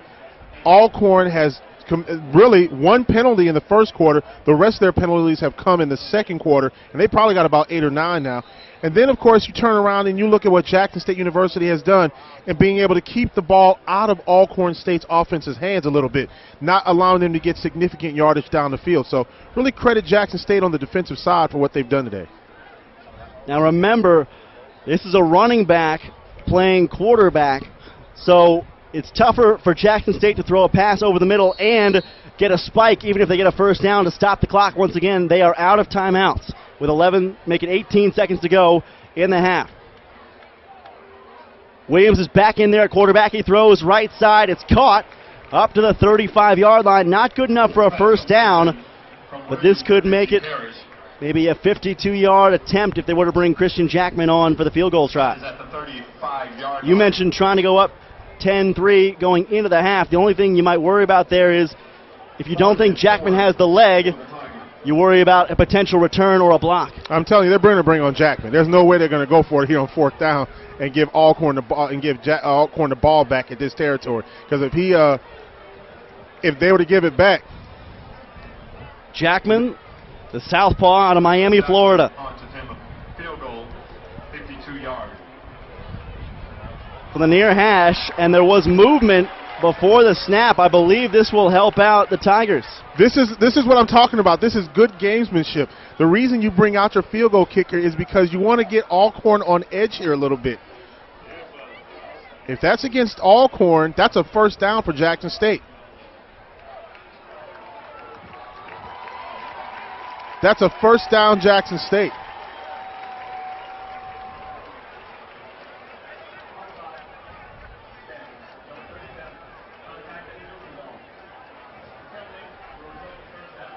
So they get a first down because of that penalty. And now look what you can do. You still got 15 seconds left here in the first quarter, or here in the first half of play. Played strategically to a T by Tony Hughes' special teams unit. 47-yarder now, very much within his wheelhouse. They've got Jackman as the quarterback now. And Alcorn has to burn a timeout. Oh, boy. See, this is fun because Jackman has run a couple of fakes, and now Tony Hughes says he fancies himself a quarterback. They lined him up there in the shotgun with 3 wide receivers split to each side. Now, Jackman is not exactly the most efficient passer. He's thrown an interception. He's 0 for 2 this year. But that doesn't take away from the confidence of a guy who rarely gets to pass at all. Oh, it's just like an offensive lineman catching a touchdown out of the backfield. And everybody loves to see the offensive line. Oh, man, are you kidding? A buffet buster get to going out as wide out and then going into the end zone? I mean, it's like Christmas. Now, we've got Jackman again at quarterback. Adrian Salazar, the punter, is in the sidecar beside him. This is interesting. 3 men stacked on each side. They will now bring them in and steady the formation for a field goal try. This is from 46. Jackman's Blocked. kick is blocked. Had no shot. Picked up by Brady Smith on the far side. Look out for an Alcorn return. Smith at the sideline, and he is wrestled out of play. Now here's a question. What do you lose here by going for this field goal? And by the way, that was an all-out blitz up on the right side. I want to see who got that ball. Right there on the edge.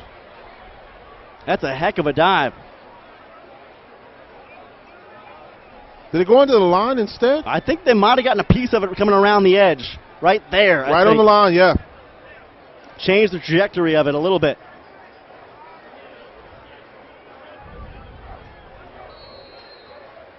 And still a little jaw-jacking over there on the sideline. Things are going to get chippy here, I think, in the second half. Alcorn not used to being in this spot. Down by 4, 5 seconds left in the half. This is the last play. Turner will take it. Scoots past 1 man. And we'll get up to the 34. That is how we finish the first half. An unlikely lead for Jackson State here on Senior Day, 7-3 over the visiting Alcorn State Braves. Interviews coming up in a moment with both Wheeler Brown and Derek Horn of Jackson State and Alcorn State. You're watching SWAC football on the SWAC Digital Network.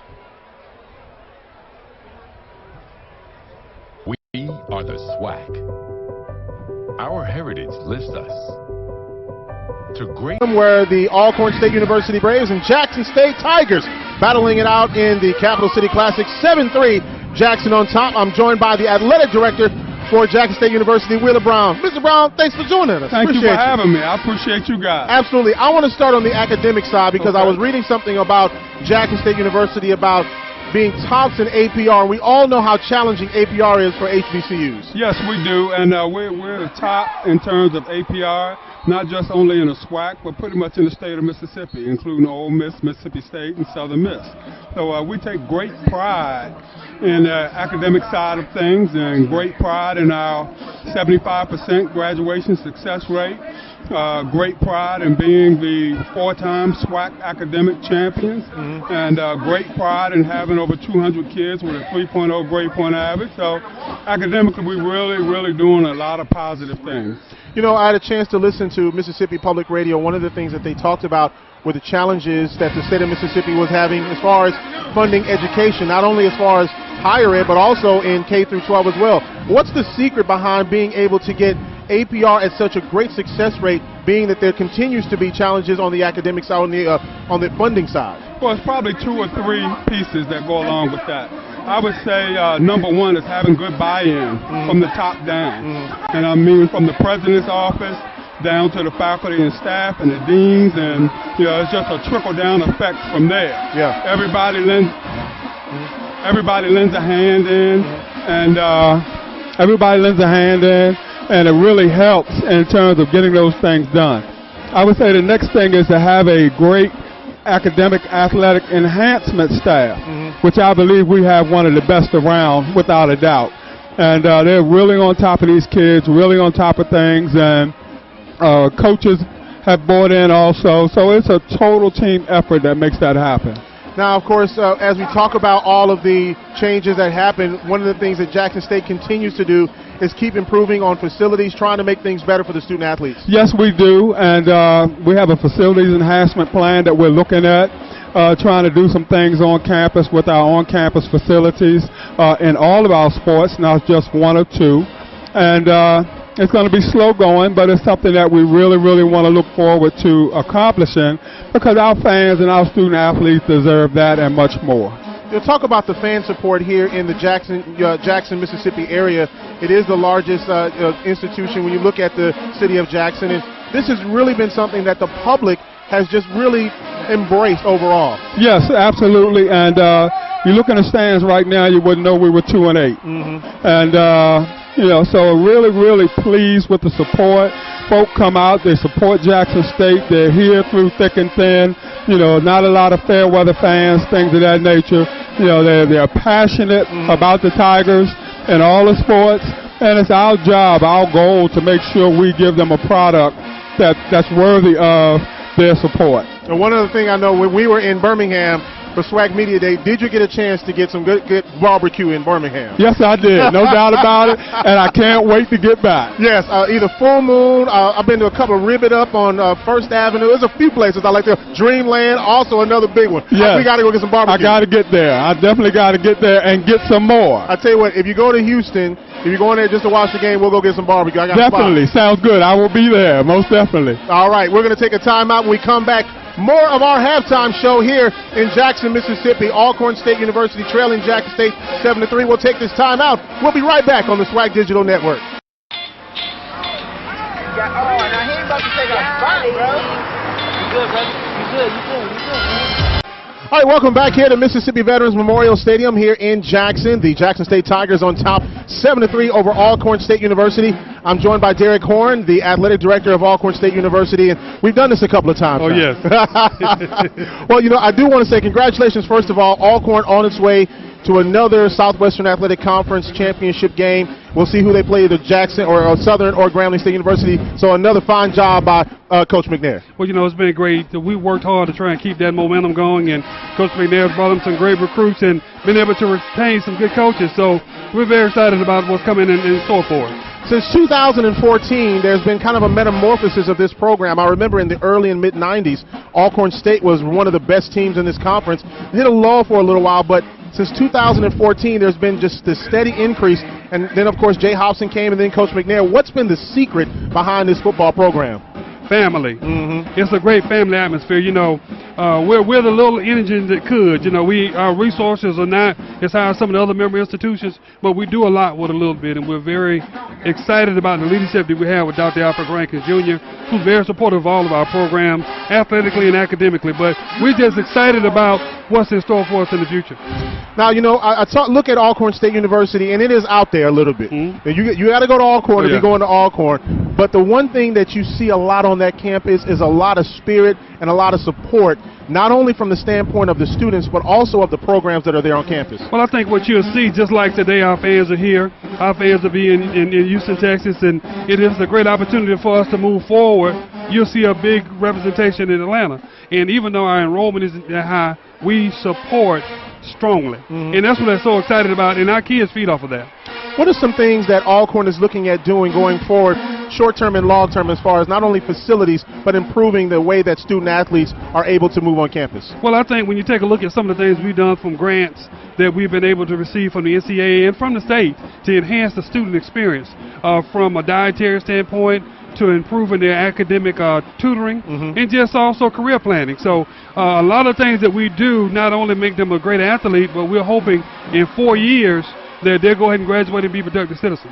You talked about career planning, and I had a chance to talk to a couple of colleagues who work on Alcorn's campus, and they said that one of the great things is they do a lot in making sure that the football players and all the athletes understand that after your athletic career, what do you do next? And they do a great job on campus in making sure that things like the resume building is good, making sure good interns are done, and then bringing companies on campus. I think there's a slogan that we have, 4 for 40. We want them to come in and graduate in 4 years, and we hope what we prepared them to do will prepare them for the next 40 years of their life. Absolutely. And so now Alcorn State University into the SWAC championship game. And how are ticket sales going so far on campus? Going well. You know, our fans are excited. And one thing that we do say is we said we're going to start our season wherever that first game is, and our desire is to end it up in Atlanta. You know, so if we end in Atlanta, we're definitely going to try and go through Houston. So 1 down and 1 to go. All right. Yeah. Halftime. Derek, thanks for joining us. Thanks so much. All right. Halftime, the Alcorn State University Braves trail Jackson State 7-3. We will take a timeout. You're watching the SWAC Digital Network.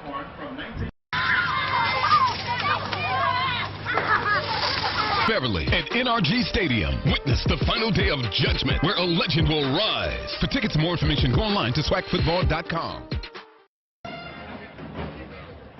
Halfway home in the season finale between Jackson State and Alcorn State. The Tigers, the improbable leaders at halftime here in Jackson, thanks to a huge touchdown from Terrell Kennedy. We'll get to the stats in just a moment. I'm Tyler Springs.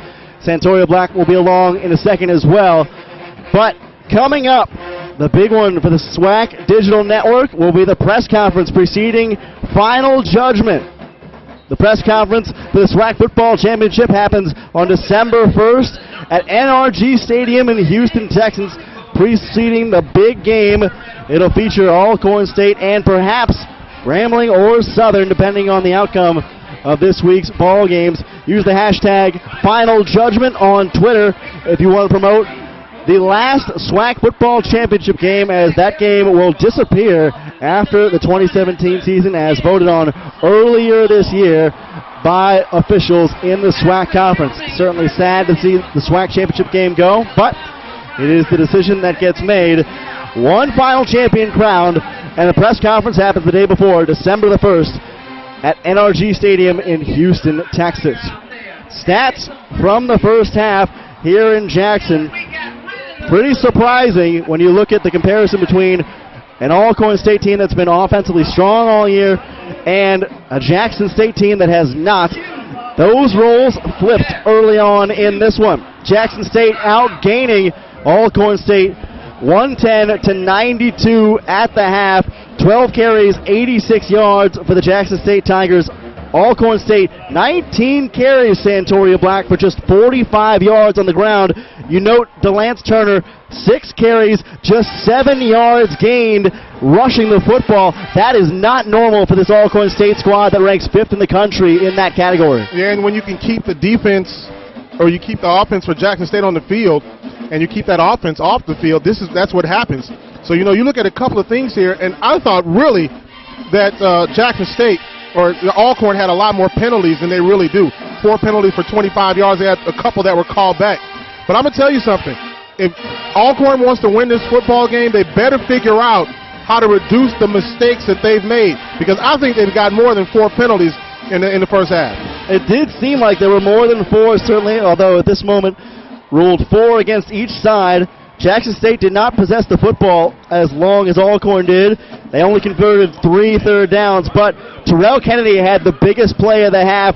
He was a home run threat, as noted in the pre-game call with the Jackson State coaches. He and Jordan Johnson, the 2 guys that they thought it would be important to get the football to, and Kennedy flashed his speed in the first half to give the Tigers the lead as they headed toward the break. This has been an outstanding effort just to keep the football away from Alcorn State. And that Terrell Kennedy 69-yard touchdown run, an incredible sprint right up the gut past safety Brady Smith. Really impressive what Terrell Kennedy has brought to the table for Alcorn State. Yeah, you can take a look at what Kennedy did. This was the touchdown right before the half. Kennedy just in the open field, and Alcorn did not have anybody around him that could catch him. That was just great blocking by the offensive line for Jackson State, and we talked about a couple of things. One, you couldn't make mistakes. 2, look at the blocking up front. That's what's really been the name of the game there for Jackson State, is they've been getting blocked. They've been really doing a great job of getting blocked. But the other thing is nobody touched him, even coming through the line. There was a hole that was as big as the ocean. No question about it.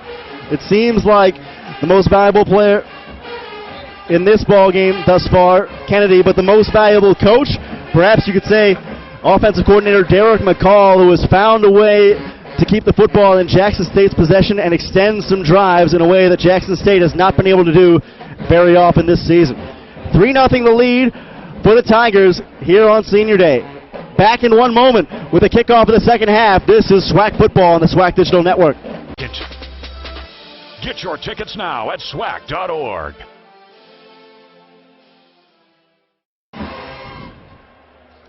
Lining up for the second half kickoff of the Jackson State Tigers on top 7-3 here at Mississippi Veterans Memorial Stadium in Jackson. The second time this game that the homestanding squad has faked the kickoff. Here's Adrian Salazar set to put the foot to it. Fielded at the 10 by Alcorn. Across the 20 with a seam up the middle and knocked off his feet just after the 41-yard line. A great return for Alcorn State. Won't matter because it's coming back because of an illegal block to the back. How in the world does Alcorn State have the success that they do on offense with all these flags flying. Oh, they're going to call that against Jackson State. Are they really? It looked like they were going to call it against Alcorn.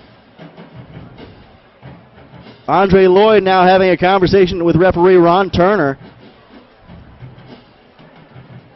The flag is down at the 15-yard line near hash. Here's Turner. Yep, illegal block in the back against Alcorn State. And that was an easy one to call. You could have chose two different ones here. There's one there, and then there's another one right there. And so Alcorn State University, instead of starting first down and 10 at about the 44-yard line, they'll be all the way back inside the 10 at about the 12. Hakeem Warren, the junior wideout, has, like so many Alcorn State players have this afternoon, the gain negated. The ball will now be spotted in the shadow of the uprights at the Alcorn 7-yard line. This is an offense that averages over 460 yards a game. In the first half, they picked up a total of 137. A long way off schedule. Noah Johnson in a 3-back set on first down.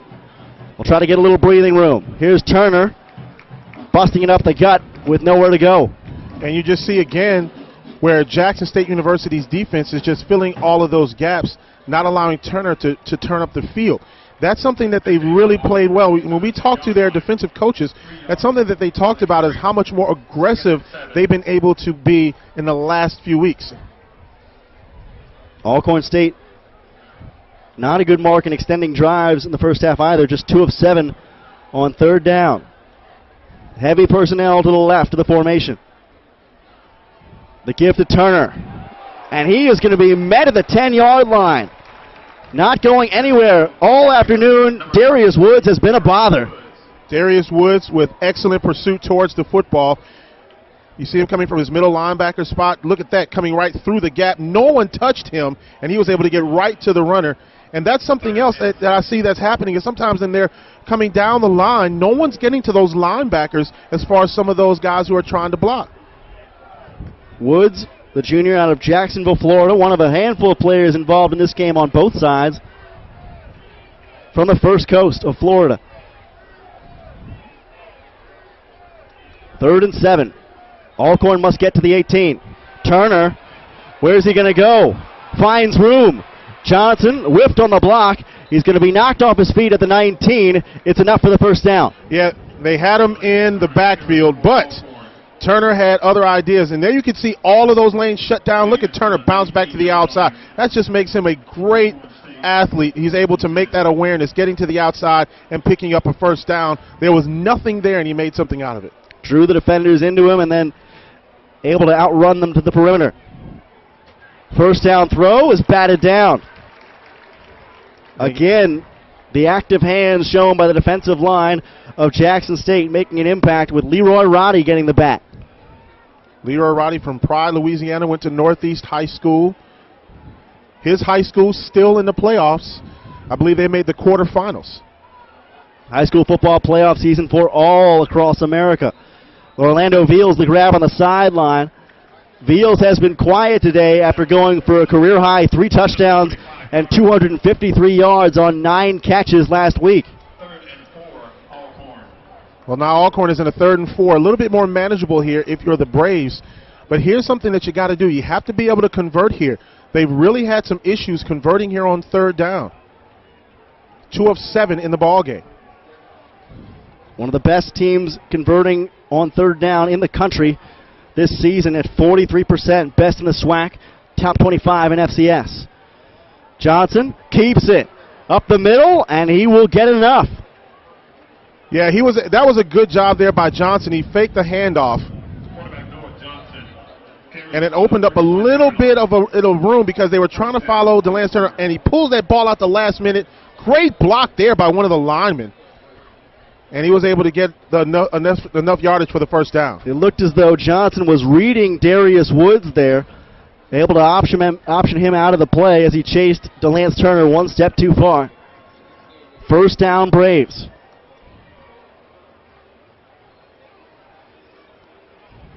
Turner running right side.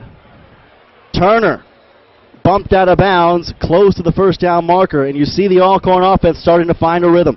Yeah, and that's something that Jackson does not want to happen, is Alcorn starting to get that rhythm and putting together one of those long, sustaining drives. You know, Alcorn has been known for those big hitting plays, going down the field, being able to get those big plays 50, 60 yards down the field. But now you see they're being really patient, and they're taking exactly what they're getting. Noah Johnson, 12 of 19 in his last 2 ball games. Rolling out to his left side here, has a little bit of room, splits 2 defenders, and gets up to midfield. Yeah, Noah Johnson got nailed as he went down, but picked up another first down. Once again, the fake. He was able to get to the outside. I'm telling you, the speed of some of these linemen is impressive, because you looked at Charles Anderson, he got to the outside. I mean, he was huffing, but he was able to get to the outside to try to make a play on Noah Johnson. Anderson a little gimpy, coming slowly off the field. Blitz coming from the outside, and it's met in the middle with a handoff there to Turner. A short gain up to the 46. Notice something as well is that Alcorn, for the most part, they're just moving the ball down the field. The clock keeps rolling, and that means the defense for Jackson is on the field just a little bit more. 3-man front for the Tigers.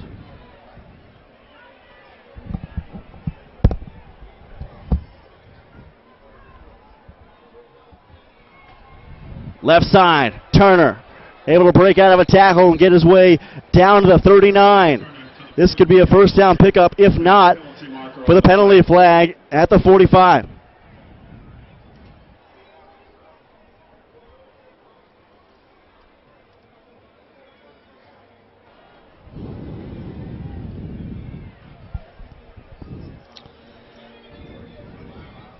Yep, shot block. Again, Alcorn State. The offender. 15 yards, and it's going to be now, what, 2nd and 20?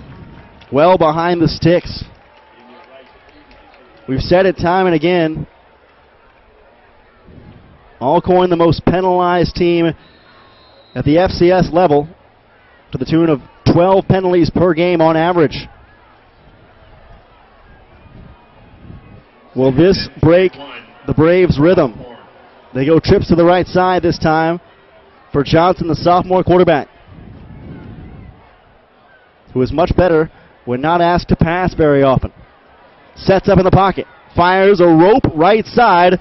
Walker with a catch at the 41 and immediately wrestled down by Dre Lloyd. Dre Lloyd, once again, trying to make a play, but, you know, Noah Johnson, one of those guys, try to get that ball into the hands of his receivers, but Jackson State, I'm just impressed with how they're closing down on those guys, not allowing them to get a lot of yards after the catch. It's Lloyd and Sean Bishop, the 2 senior linebackers, outfitted with red gloves for this senior day ball game. 3rd down, Alcorn must get to the Jackson 40. 3 stand-up rushers.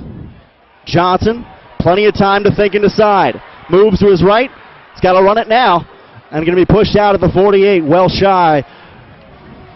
You got to credit Noah Johnson for taking time and some patience, because one of the things he was trying to do is to see if he was able to draw the defenders in if somebody would be open down the field. So 3 down linemen rushing the ball. Noah Johnson steps up. He goes to his right, and then he says, you know what, let's see if somebody's going to bite. No, they're not. I'll take off with the ball. But a great job by a couple of those guys staying home and making sure Noah Johnson doesn't get big yardage. One of those guys was Darian Wounsley, the linebacker from Decatur, Mississippi. Here's Corey McCullough on the punt. End-over-end kick all the way down inside the 20. Jackson State going to let it bound, and it goes into the end zone. It'll come out for a touchback. Good decision by Warren Newman, the freshman, to let that one go. Still a 4-point lead for the Jackson State Tigers. Sonic Boom of the South performed here at halftime. The weather gratefully is held off here in Jackson. 68 degrees, lots of sunshine now. Much of the stadium in shade as the sun sets off to the west, which is behind our position. Tigers looking to gain their 3rd win of the year. Tony Hughes only with 5. We'll take a 1-minute break here on the SWAC Digital Network. Jackson State football coming up. Jackson State University is not... Character matter. First down for Jackson State. Quick pass to Carl Ollie out to the right side.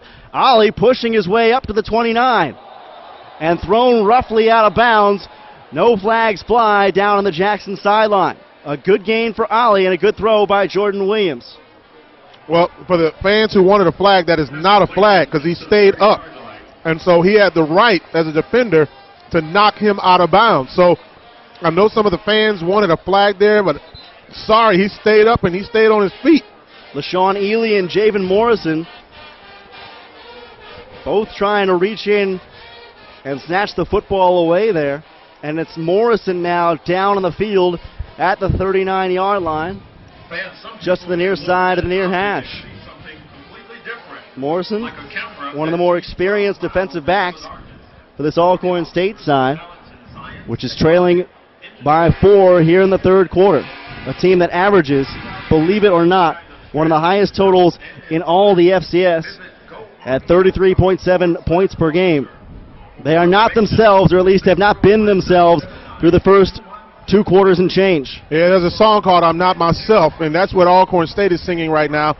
And, you know, it's hard to put your finger on it right now, but but if you just look at this game, it's not necessarily what Alcorn isn't doing, it's what Jackson State is doing. They are playing very good defense. Now you add and couple that with some mistakes that Alcorn has made, but Jackson is really playing inspired football right now. He's Santoria Black. I'm Tyler Springs. Thrilled to have you with us on this balmy November afternoon in Jackson. Jordan Johnson didn't have much room to go on that first down carry. Quinn Smith and Salah Muhammad were able to come up and make the tackle there. And there you can see right there Muhammad coming in and Quinn Smith finishing him off. And it's good to see Muhammad back in play.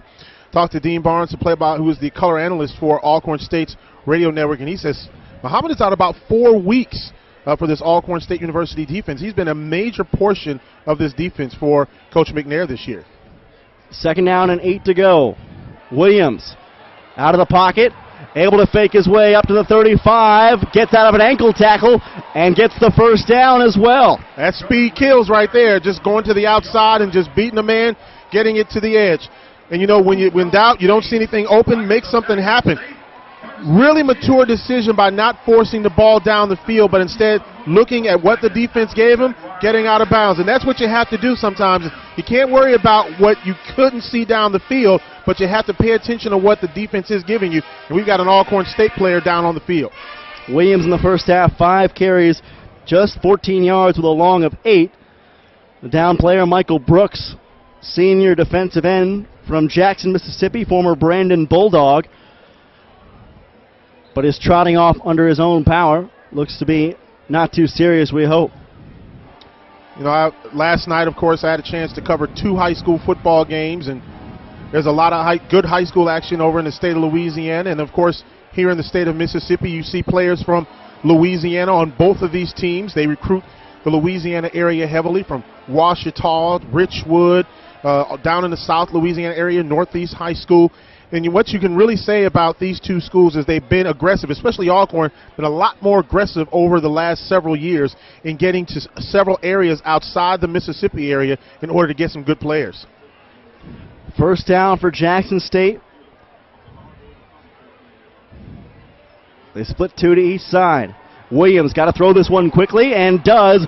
First down and more for Javon Floyd. A flag on the play thrown back near the line of scrimmage. Yeah, I think that may go against Jackson State University here, and that's going to negate a good big play if it is. The rush got on Williams a little quick there. He was careful to take that quick drop, and as soon as his back foot took the final step and hit, he planted and fired. Floyd made the catch, but it's not going to go for positive yardage after the penalty. Ineligible man downfield.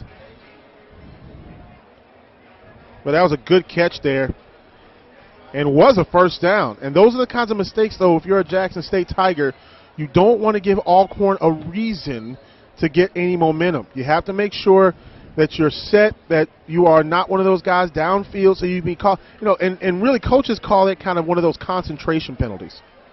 Floyd only one catch in the first half for 10 yards, but gave the stiff arm to the helmet there for Diego Sama. Can they find Floyd in that matchup more in this half? First down behind the chains. Screen pass flipped out to Jordan Johnson, who maintains his feet. Gains positive yardage on a play where it looked like he'd be dumped in the backfield. Give a lot of credit to Jordan Johnson because he was about to just get absolutely table flipped in the backfield. And he kept his footing. He was able to regain his composure and then still get a few yards down the field. Not a lot, but just enough to make it a positive play. And you look at the replay here, he was just ramsacked over there on the sideline. Here's a hit right there. Still keeping his footing, getting a couple yards downfield. Second down, Williams going deep. Ollie down there, incomplete. The ball broken up by Javen Morrison. Ollie wants a pass interference call, but that was just a good play by the Alcorn defender. And here's why. As the ball's coming down the field, the defender's going for the ball as well.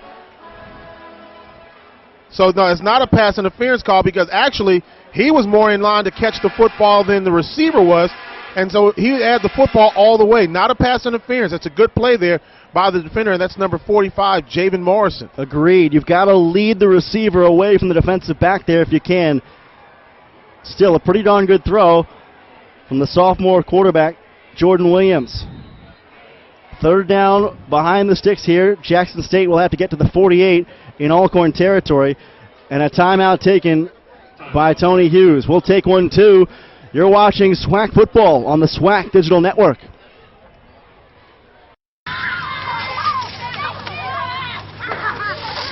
Preceding the big game, keep your eyes peeled for that media day on the SWAC Digital Network. Houston, and for that, and always a great time. See sponsors there, representatives of both teams will be there. And expecting a big crowd there. Mays and Frankie Beverly is going to be the post-game concert. Man, I oftentimes miss that concert because I'm working, other things are happening. I'm not missing Mays and Frankie Beverly this year. So what we're saying is go and also say hello to Santoria Black while you're there, in addition to seeing Mays and Frankie Beverly. Third down and long for Jordan Williams and the Tigers. Pressure in the pocket. Throws and gets it away. Parrish with the catch at the 44. A short gain. It will not be enough. Yeah, they needed a little bit more, but Benji Parrish getting a little bit of yardage. But now here's the great news. The great news is if you can get a good kickoff, Jockman's been really kicking well this year. You get a good kickoff here, you can pin Alcorn back a little bit more, and so it makes your defense not have to work as hard. 3 punts for Christian Jackman in the first half with an average of 42 yards along of 53. One of them, he's stuck inside the 20. Jalen Walker back at his own 11.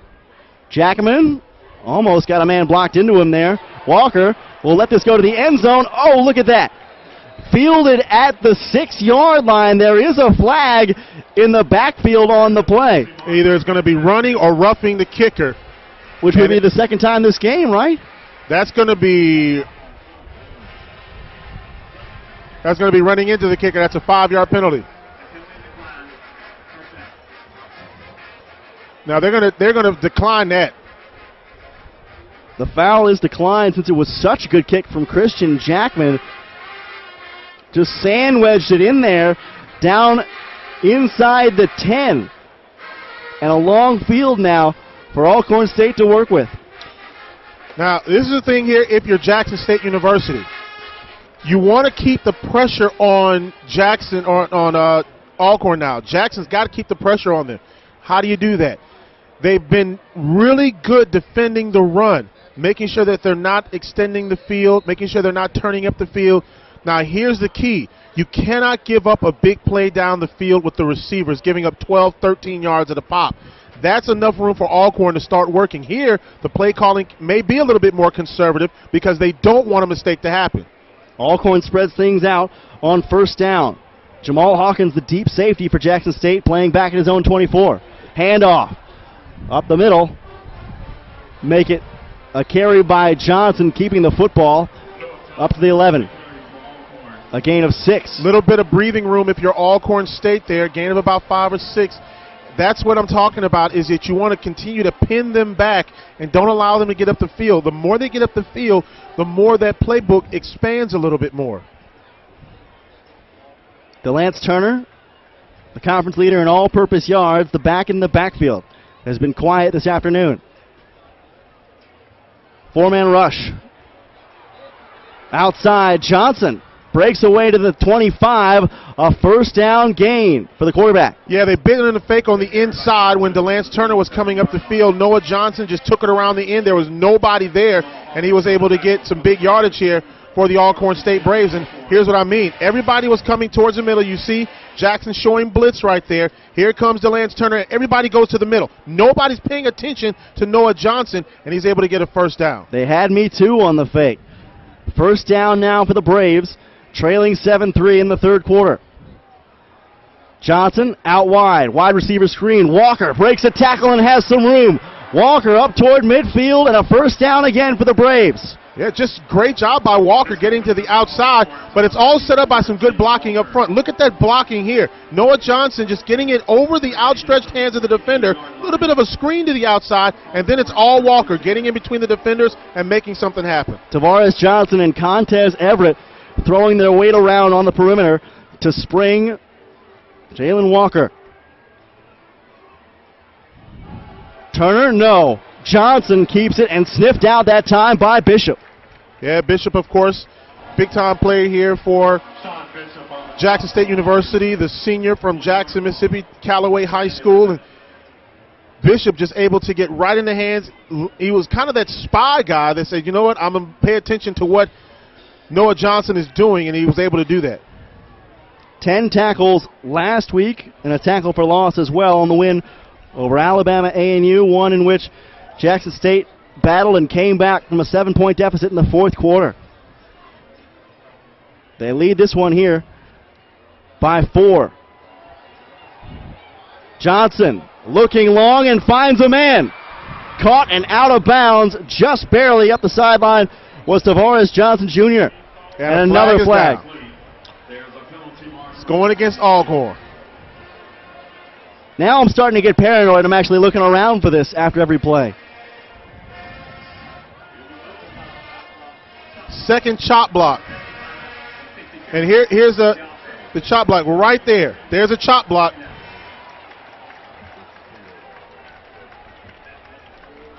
Charles Anderson looking out for his own knees there on the chop block called against the Alcorn line. That's the second time that they've done that today, and it's cost them 2 big plays. And so now Alcorn State University, when you had first down yardage, now you're second in forever. Winding toward the end of the third quarter, and the Alcorn offense still unable to get much of a rhythm. Stymied by penalties. The line to gain is the 42 in Jackson territory. The line of scrimmage is the 32 for Alcorn. And Alcorn has to take a timeout here.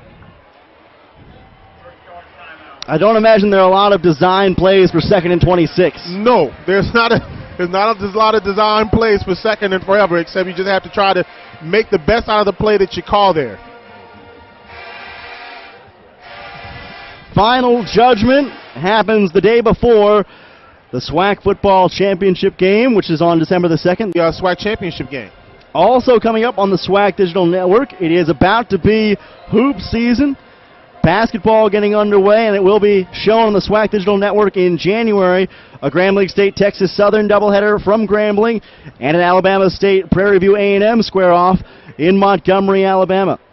Look out for those, you hoop heads, as we continue forward with the SWAC Digital Network's coverage of SWAC basketball in the winter. Now, you're up from the Memphis area. They play some decent basketball out there. They play some good basketball up there. Yep. 2nd and 26. Noah Johnson. What are you thinking? Over the middle? A leaping attempt by Veals, but that one is knocked away. Yeah, that was great defense there by Jackson, and the ball's a little bit too far out there for Veals. Johnson looking. He had all the time in the world in order to try to get the ball down the field. And when he did, it was just too far out in front of the receiver, and Jackson State did a great job of defending there, and now that brings up 3rd down and forever. Blanket coverage from the freshman C.J. Holmes, who defensive coordinator John Hendrick has said he's an absolute technician at that position, has a lot of potential.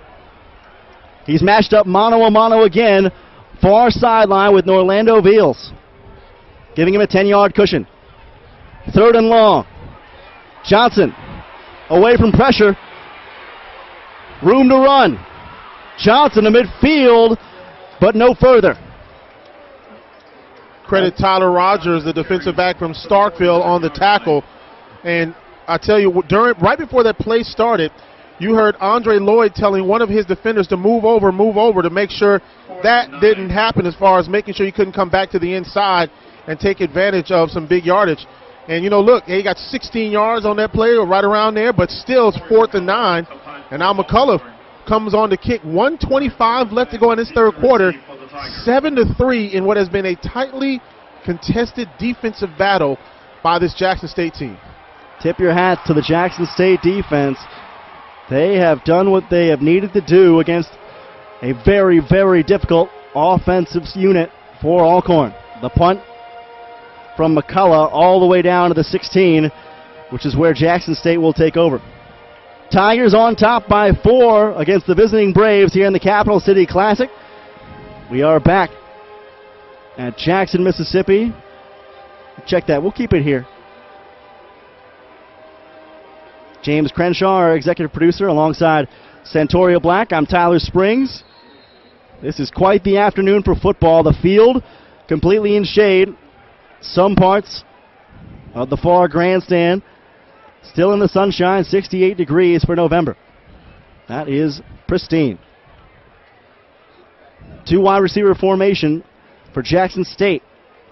Jordan Williams, the quarterback. Jordan Johnson, the running back. The read kept by Williams. Trying to find the edge. Gets to the 20-yard line. A pickup of 5.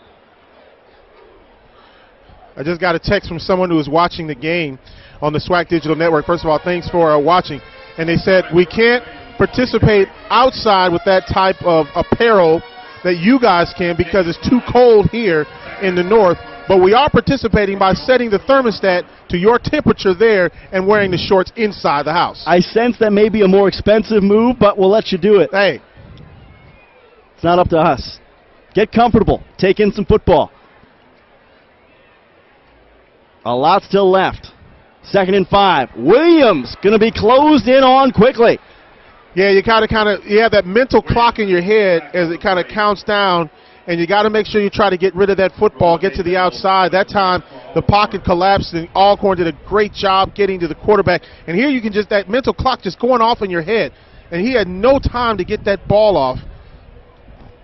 Coming around from that right side of the offensive line and just could not pick up the block, but he just dipped right under the offensive lineman. That is sack number 3 for Ramonte Bell, and it ends the 3rd quarter. Back with 1 more period left in the regular season. Jackson State on top of Alcorn here in Jackson.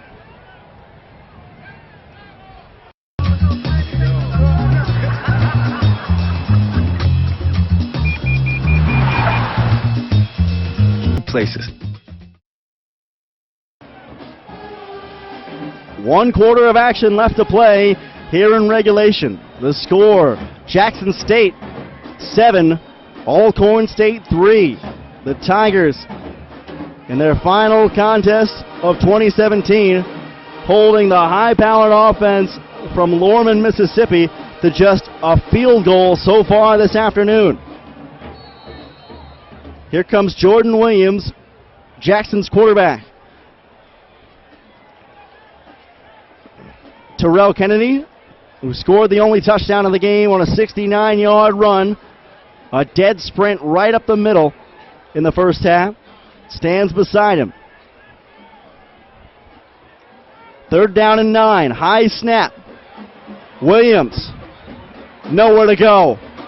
The pressure proves too much for the sophomore. And bodies are flying everywhere now for Alcorn State University, and they sense there's a sense of urgency now for the Braves because they know as long as Jackson State keeps that football, their defense is on the field, and that clock continues to wind down. Now Jackson State, something they have not really done, this is the worst field position that they've had to punt from tonight. Terry Whittington and Sterling Shippey should get some credit for their efforts on that third down pressure. The punt from the end zone by Christian Jackman will go beyond midfield. A flag thrown on the play as Walker Fields inside his own 45 finds his way into Tiger territory, but what will be the foul? Yeah, it's either going to be false start or holding here against Jackson State. It looks as though it will be a false start against the Tigers. Fred McNair, perhaps thoughts of taking a re-kick.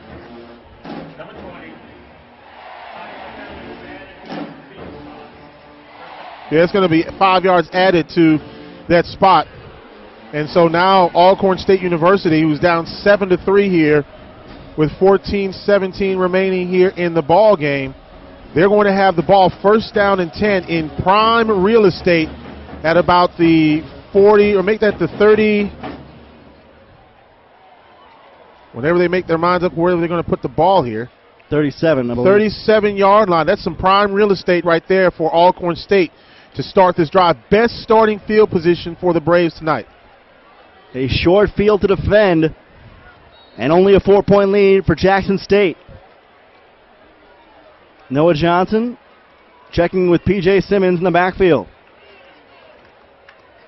On first down, quick pass, left side. And Hughes with a grab. A pickup of 4. We've seen Alcorn run the football to try and gain some rhythm early in drives. They go to the air that time.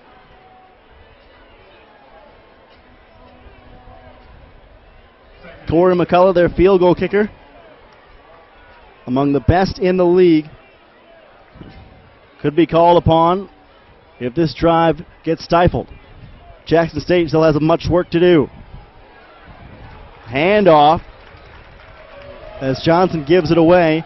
To the center of the field goes Simmons, but for no gain. Yeah, defensively again, Jackson State just coming right up to the line, and they're stuffing everything as far as those gaps. Now all of a sudden you got some guys who are kind of shredding off blockers, and they're able to get to the runner. 3rd and 6 now here for the Braves. You got to be thinking, if you're Alcorn State, you have not been this deep really in Jackson State territory in a while. Last time you kicked a field goal, you got one, you missed one. This is going to be interesting for the Braves. Man-to-man coverage. Johnson is sacked. And that was set up because there was a screen that was supposed to go to the far side to P.J. Simmons, and there was great coverage on the opposite side by Jackson State. You're going to see the man in motion, Simmons going to the opposite side, set up as a little bit of a screen. Look at the Jackson State defense come and cover Simmons on that screen, and that allowed the defense to come up and put a kibosh on Johnson. Great job by Jackson recognizing the rocket screen to the far side. Malik Hamner blew right through Mustafa Ibrahim to get to Johnson. It forces the punt. Took him out of field goal range. That is huge. McCullough trying to corner this one inside the 10. Big bounce, and it is down to the 1-yard line. Inside the 1. Man, talk about a big-time kick and play there for Alcorn State University. This could be what they need in order to try to make something happen. Same rules are going to apply here for the Alcorn State Braves now, Tyler. They've got to make sure that they keep Jackson on their heels. Penalties right now, Alcorn 7 for 91 yards. Jackson 5 of 25.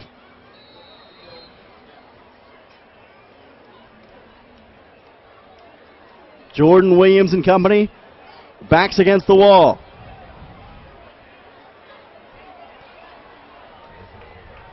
A safety, wow, could really turn things around here for Alcorn. They are stacking the line of scrimmage. An offensive lineman's worst nightmare. Handoff on first down. Kennedy, Johnson to the goal line. Did he make it out of the end zone? Yep, yes, he did. He got out. That was a risky play that deep in the end zone, the way Alcorn was penetrating. You can see everybody is rushing. Here's the handoff right there to the running back. Tries to follow the fullback, but look at that play right there by the defensive lineman. And I'm telling you, he got out by the hair of his chinny chin chin. Second down handoff. Johnson a little more success this time. And they will not actually have to stand in pay dirt for the third down try. Now, if you're Jackson State here, the ball is at the 3-yard line. What you have to be careful of here is that you don't put your punter in a bad situation. Quick snap. Johnson goes right, has some room.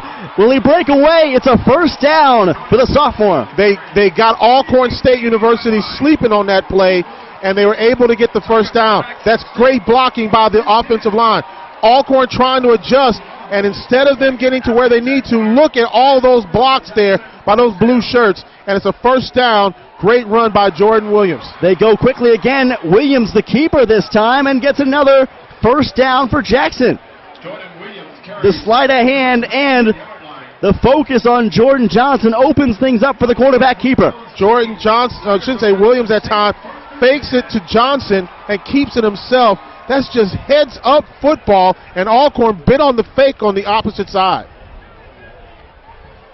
Williams, not a very big guy, and thus not the man you always feature on the naked bootleg Cam Newton style, but that time had everybody misdirected on the defensive side. Patient approach this time. Trips to the right.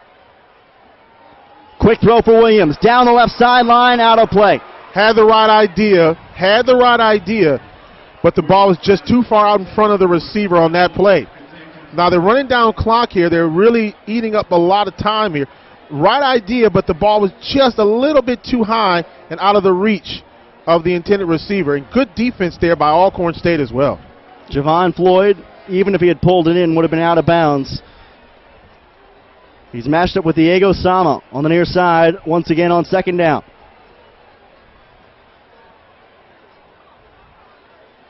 Williams taking his time, surveying the defense. 3 down linemen for Alcorn. Keeps it. Looking for the edge and will not get away. Yeah, that time they tried to get the defense to fake to the inside, faking the handoff to Jordan Johnson. He kept it himself. And Alcorn was able to smell that play out. But it keeps the clock ticking. 3rd down and 11 here. This is where it's a big play, I think, more so for Jackson than Alcorn. Because if Jackson can pick up a first down here, man, you are really putting the pressure on that Alcorn defense. Ramonte Bell on the stop for Alcorn. Here we go. Tigers have got to reach the 39-yard line.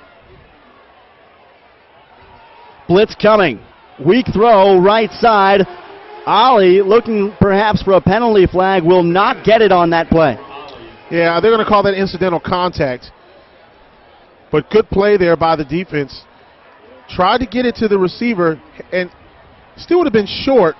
Yeah, that was pass interference. Solomon Muhammad, the linebacker from Birmingham, Alabama, getting away with a little early contact there.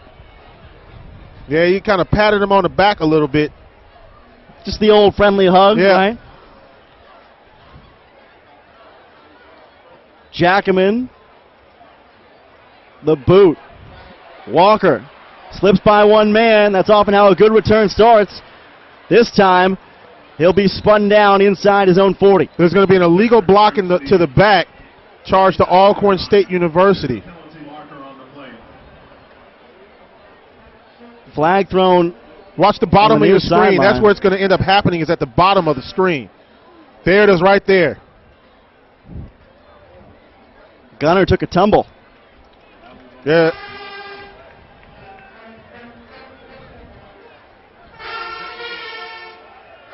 Well, they're going to call holding against Alcorn. The Braves just not able to stay out of their own way. So they're going to call that holding instead of illegal block in the back.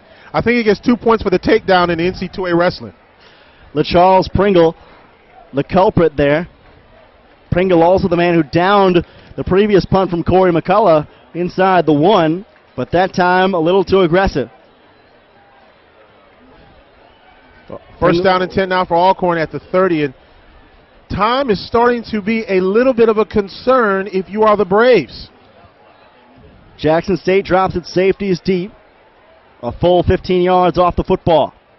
And Ron Turner, the head referee, wants time to discuss something with his crew.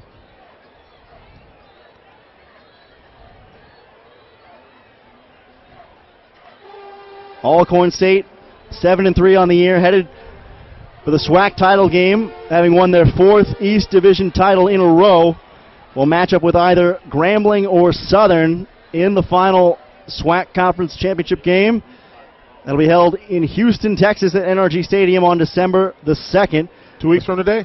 With the press conference happening the day before, only on the SWAC Digital Network. Is it really only 2 weeks away? My goodness. I think 2 weeks from today. Today's the 18th.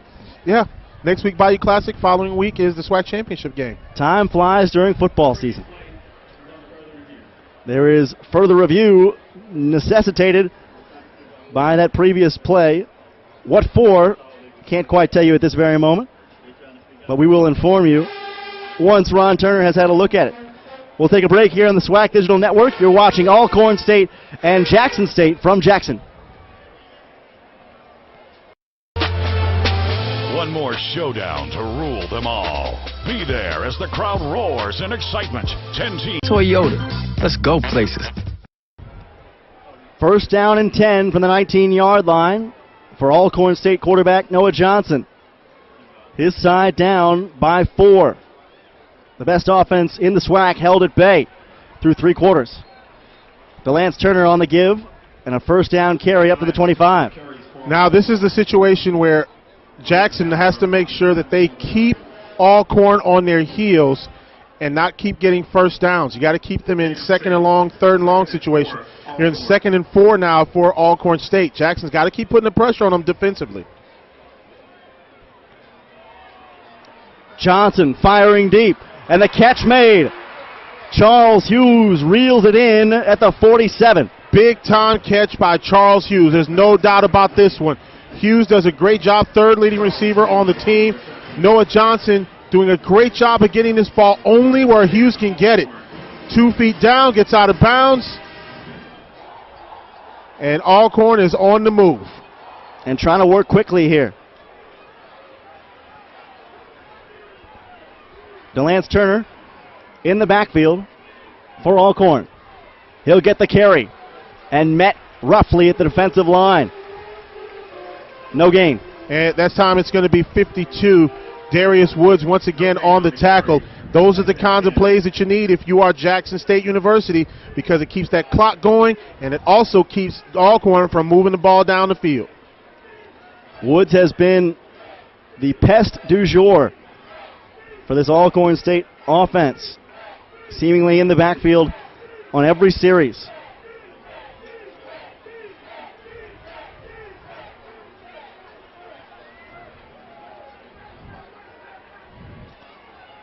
Again, the give. Turner, ankle tackle made by Trey Lloyd. Yeah, this flag is going to be interesting. Could be holding against Alcorn State University. We'll have to see. A couple of different penalties this could be. And the hold is going to be right there.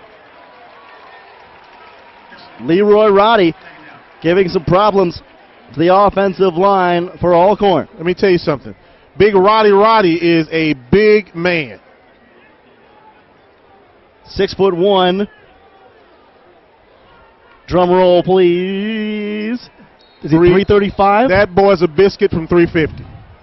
A biscuit or a burger? No, a biscuit. A biscuit. Not even a burger. That's a big old man, and he can move. That's the more impressive thing about it. 2nd and forever. They throw short. Caught by Walker. Make it Johnson down the near sideline. More importantly for Jackson, he stays in bounds. Clock keeps ticking. 7:23 remaining in the contest, and it's 3rd down and 9.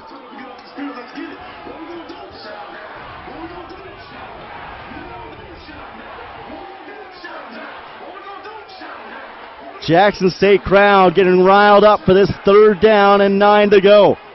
Alcorn must get to the 43 in Tiger territory. 7 minutes to go in the fourth quarter.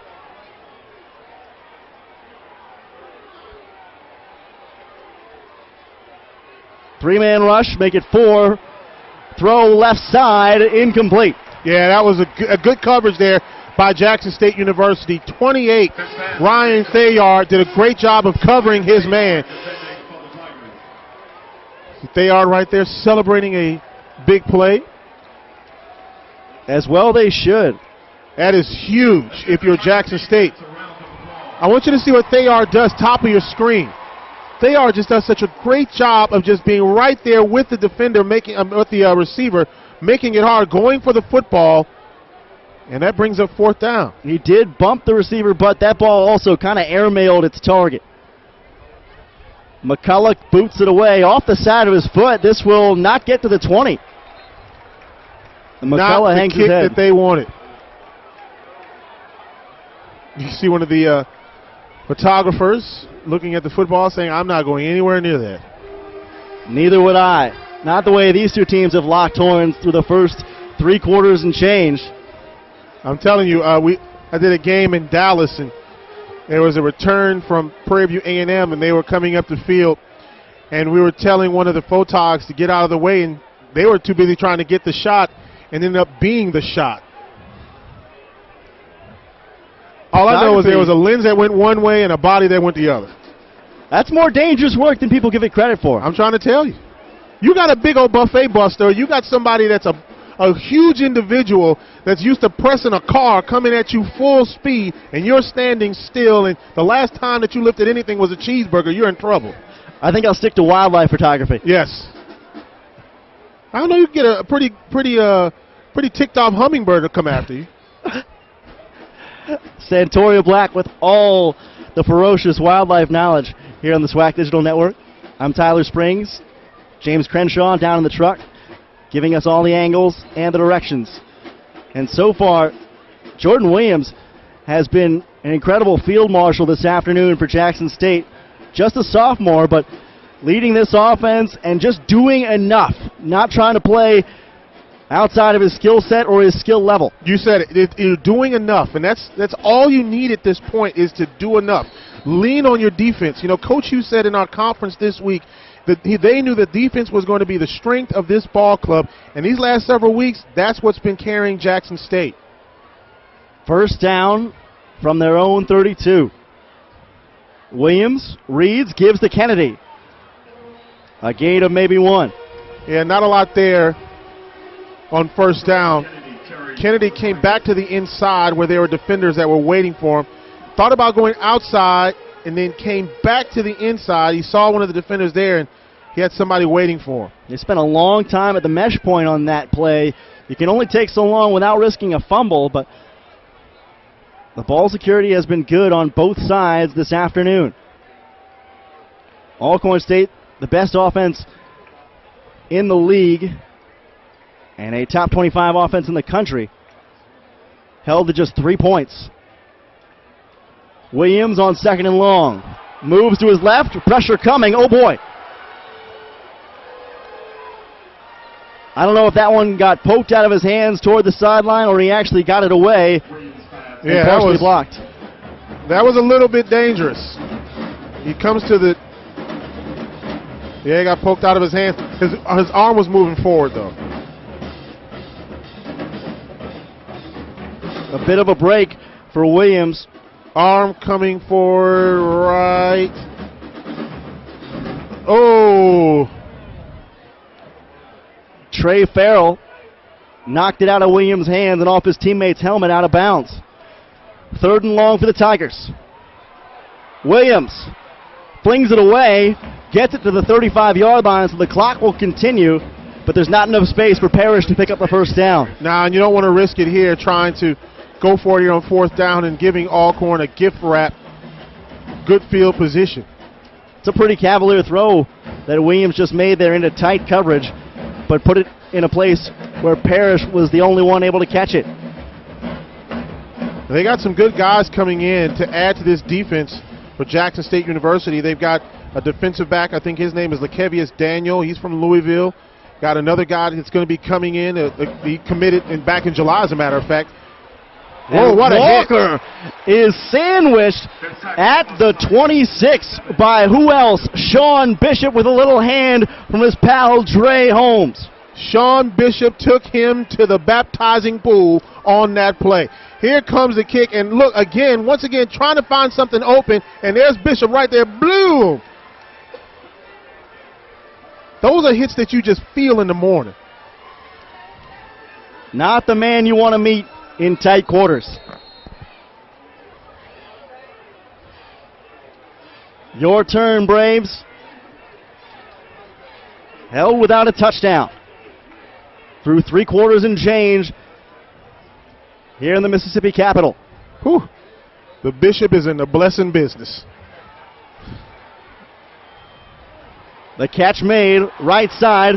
Johnson able to wiggle away from the first tackle up toward the first down. Darius Woods on the stop. Bad angle on this tackle here if you're Jackson State. You gotta drive, you gotta wrap, and you have to make sure that you keep going. This was more of grabbing with arms and hands more than it was and actually getting a good form tackle. That's going to hurt them if they keep doing that. Now instead of 2nd and 7, 2nd and 8, you're 2nd and 1 here, and the clock stopped momentarily. 4 down linemen on 2nd and short for Jackson State. The Braves spread out to 4 wide. Under 4.5 minutes to play. DeLance Turner up the middle. DeLance Turner breaks the tackle up to the 45 and wrapped up there. They'll stop the clock momentarily, set the first down markers, and then they're going to keep on moving. Ever so slowly, the adrenaline building on the Alcorn sideline. Yeah, that last play, the official almost became a part of the stats. Umpire, a position forever in harm's way. Got to keep your head in a swivel. First down from the 45. Johnson fires, incomplete. That's a good play on the opposite side. Once again, playing the receiver really tight. And that brings up a second down. And something I just thought about, the sun is setting now. It looks like we're playing back in the backyard. It's getting a little dark on the field. If you're playing Thanksgiving football next week, I hope it's less rough than this game has been. And, another rivalry game. This is Alcorn-Jackson in this rivalry. And next week, of course, you got Grambling and Southern in their rivalry Thanksgiving weekend. And anytime there's a rival, and you're seeing it here with Jackson State, anytime you play your rival, you never know what you're going to get. 2nd and long. Roll out. Left side. Completion. Nice work over on the sideline. Finding a pocket of space was Johnson. Not enough for the first down, though. Stepped out of bounds. Just inside, or I should say just right at that marker, about the 47-yard line. Need 2 yards for a first down. Big play coming up here for Alcorn. 3rd and 2. 3.5 minutes to go. Johnson throws, incomplete. Too short for Orlando Veals, who claps his hands in frustration. I tell you what, this is another example here where you got to get that ball up just a little bit. He had to go down and try to grab that football. It hit the ground before it even got to him. Veals has every right to be upset. Senior playing in what is his last regular season contest of his career. Had plenty of separation there. 4th down. Crowd on its feet. Here in Jackson. Tigers trying to make a stand. Braves have to get to the 45. Johnson throwing for it. Incomplete. A miscommunication. Jackson State will take over near midfield. This was another low throw by Johnson. Miscommunication between Johnson and the receiver. Johnson goes back. It looked like it was the right route, but at the same time, I think that, the route may have been wrong. I think that on that particular play, it looked like that Charles Hughes should have been back inside or back to the outside. That's where the ball was thrown. Incomplete. And now Jackson State University, with just 2 wins on the season, this is something that they will remember because, again, when you're playing your rival may be going to the championship, but if you have that title of saying you beat your rival, That's something you can carry as momentum going into the next season. And also it's something that Alcorn will have to sit and stew about for the next 2 weeks. Handoff, Jordan Johnson cannot spin away from a gang of Alcorn tacklers. Now don't forget, I still think that Alcorn may have 2 timeouts remaining, so this game is far from over. Jackson cannot afford to give up real estate here. Head coach Tony Hughes, defiant in the early season when it seemed like things were getting away from him. He and his staff have stayed the course, made some offensive improvements, and are in the thick of it with a lead late against the East Division champions. Can they hold it? 2nd and 11. 2:41 and counting. Williams will take all the time he has. Handoff. Open field. Johnson down the sideline. Inside the 15. Well, you got a flag on the play, and it's one of 2 reasons. Either you're going to have a legal block in the back or holding downfield.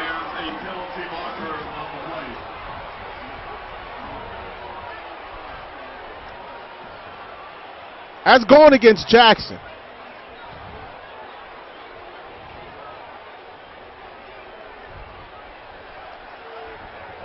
Yep. Holding downfield by one of the linemen, and you really couldn't see it in the shot there, but as they were coming down the field, let's see if we can see it right about there. There, you see that hold right there? There's your holding. Yep. As soon as he crossed the line, he grabbed the jersey right there, bottom of your screen. You can see the jersey being held, dragged him, there's a hold.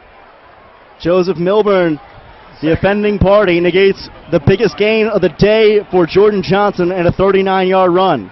2nd and long.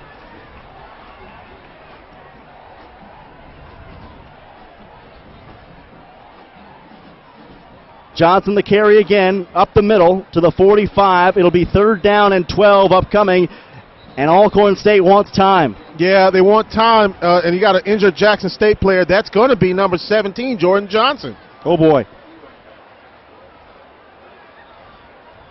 Let's see if we can see how he got hurt.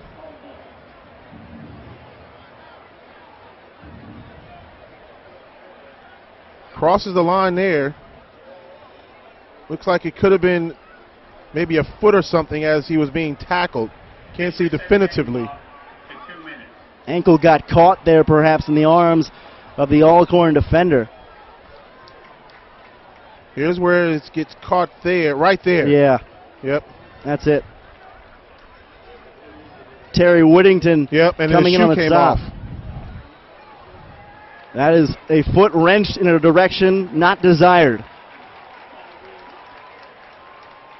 So Jackson State has got to pick up this 1st down without their star running back.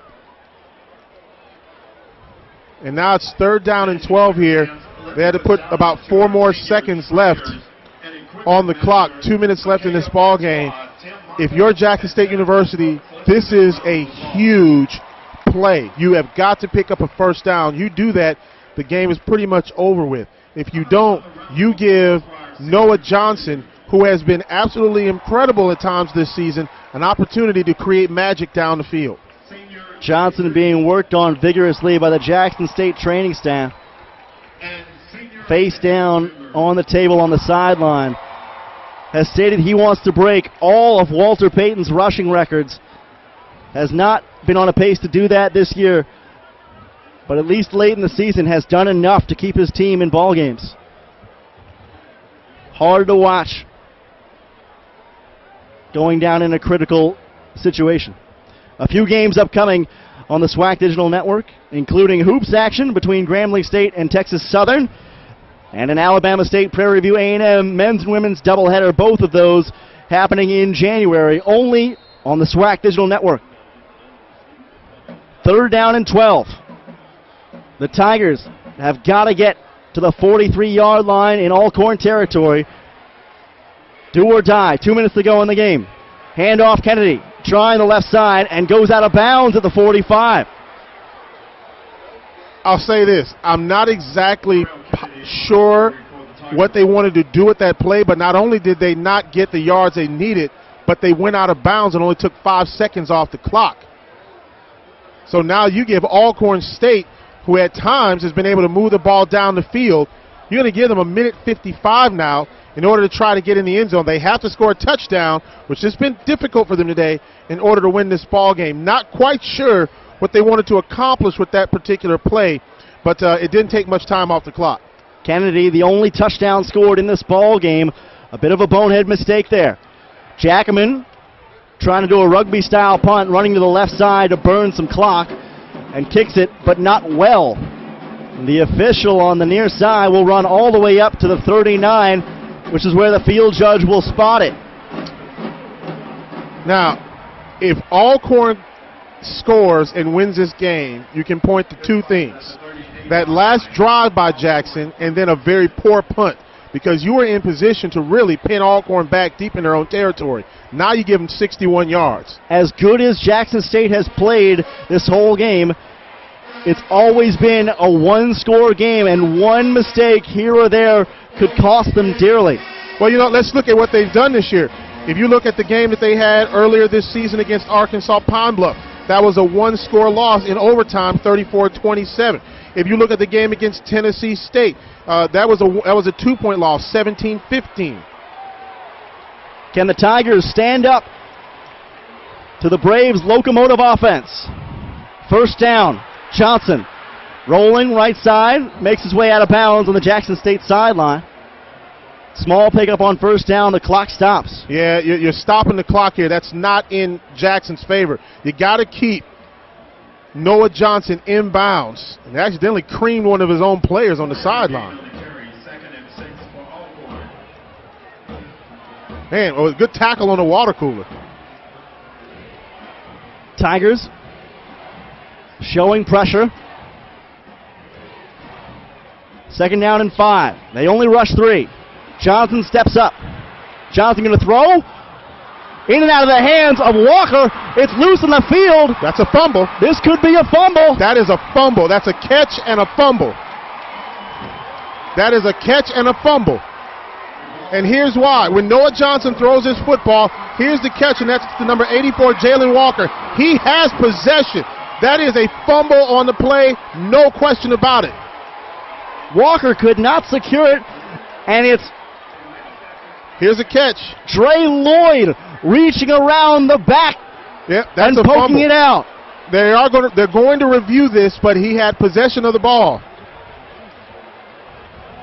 Here's what happens. Now, if he would have been bobbling the ball, then that would have been one thing.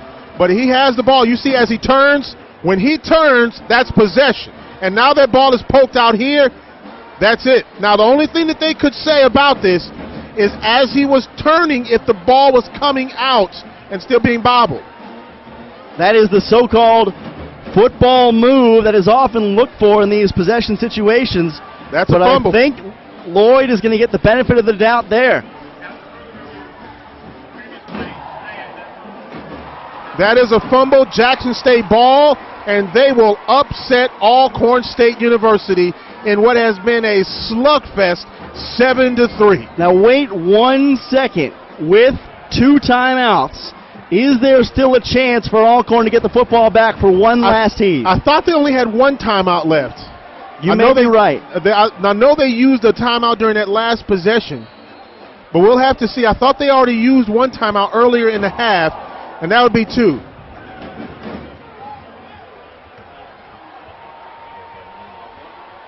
Safe formation under center for Jordan Williams. First time we've seen him take a direct snap in the game.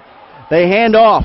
Running right side is Jackson State. Bottled up is Jordan Johnson back in there after being hurt on the last drive. They do have 2 timeouts left. They'll call a timeout here with 1:20 left.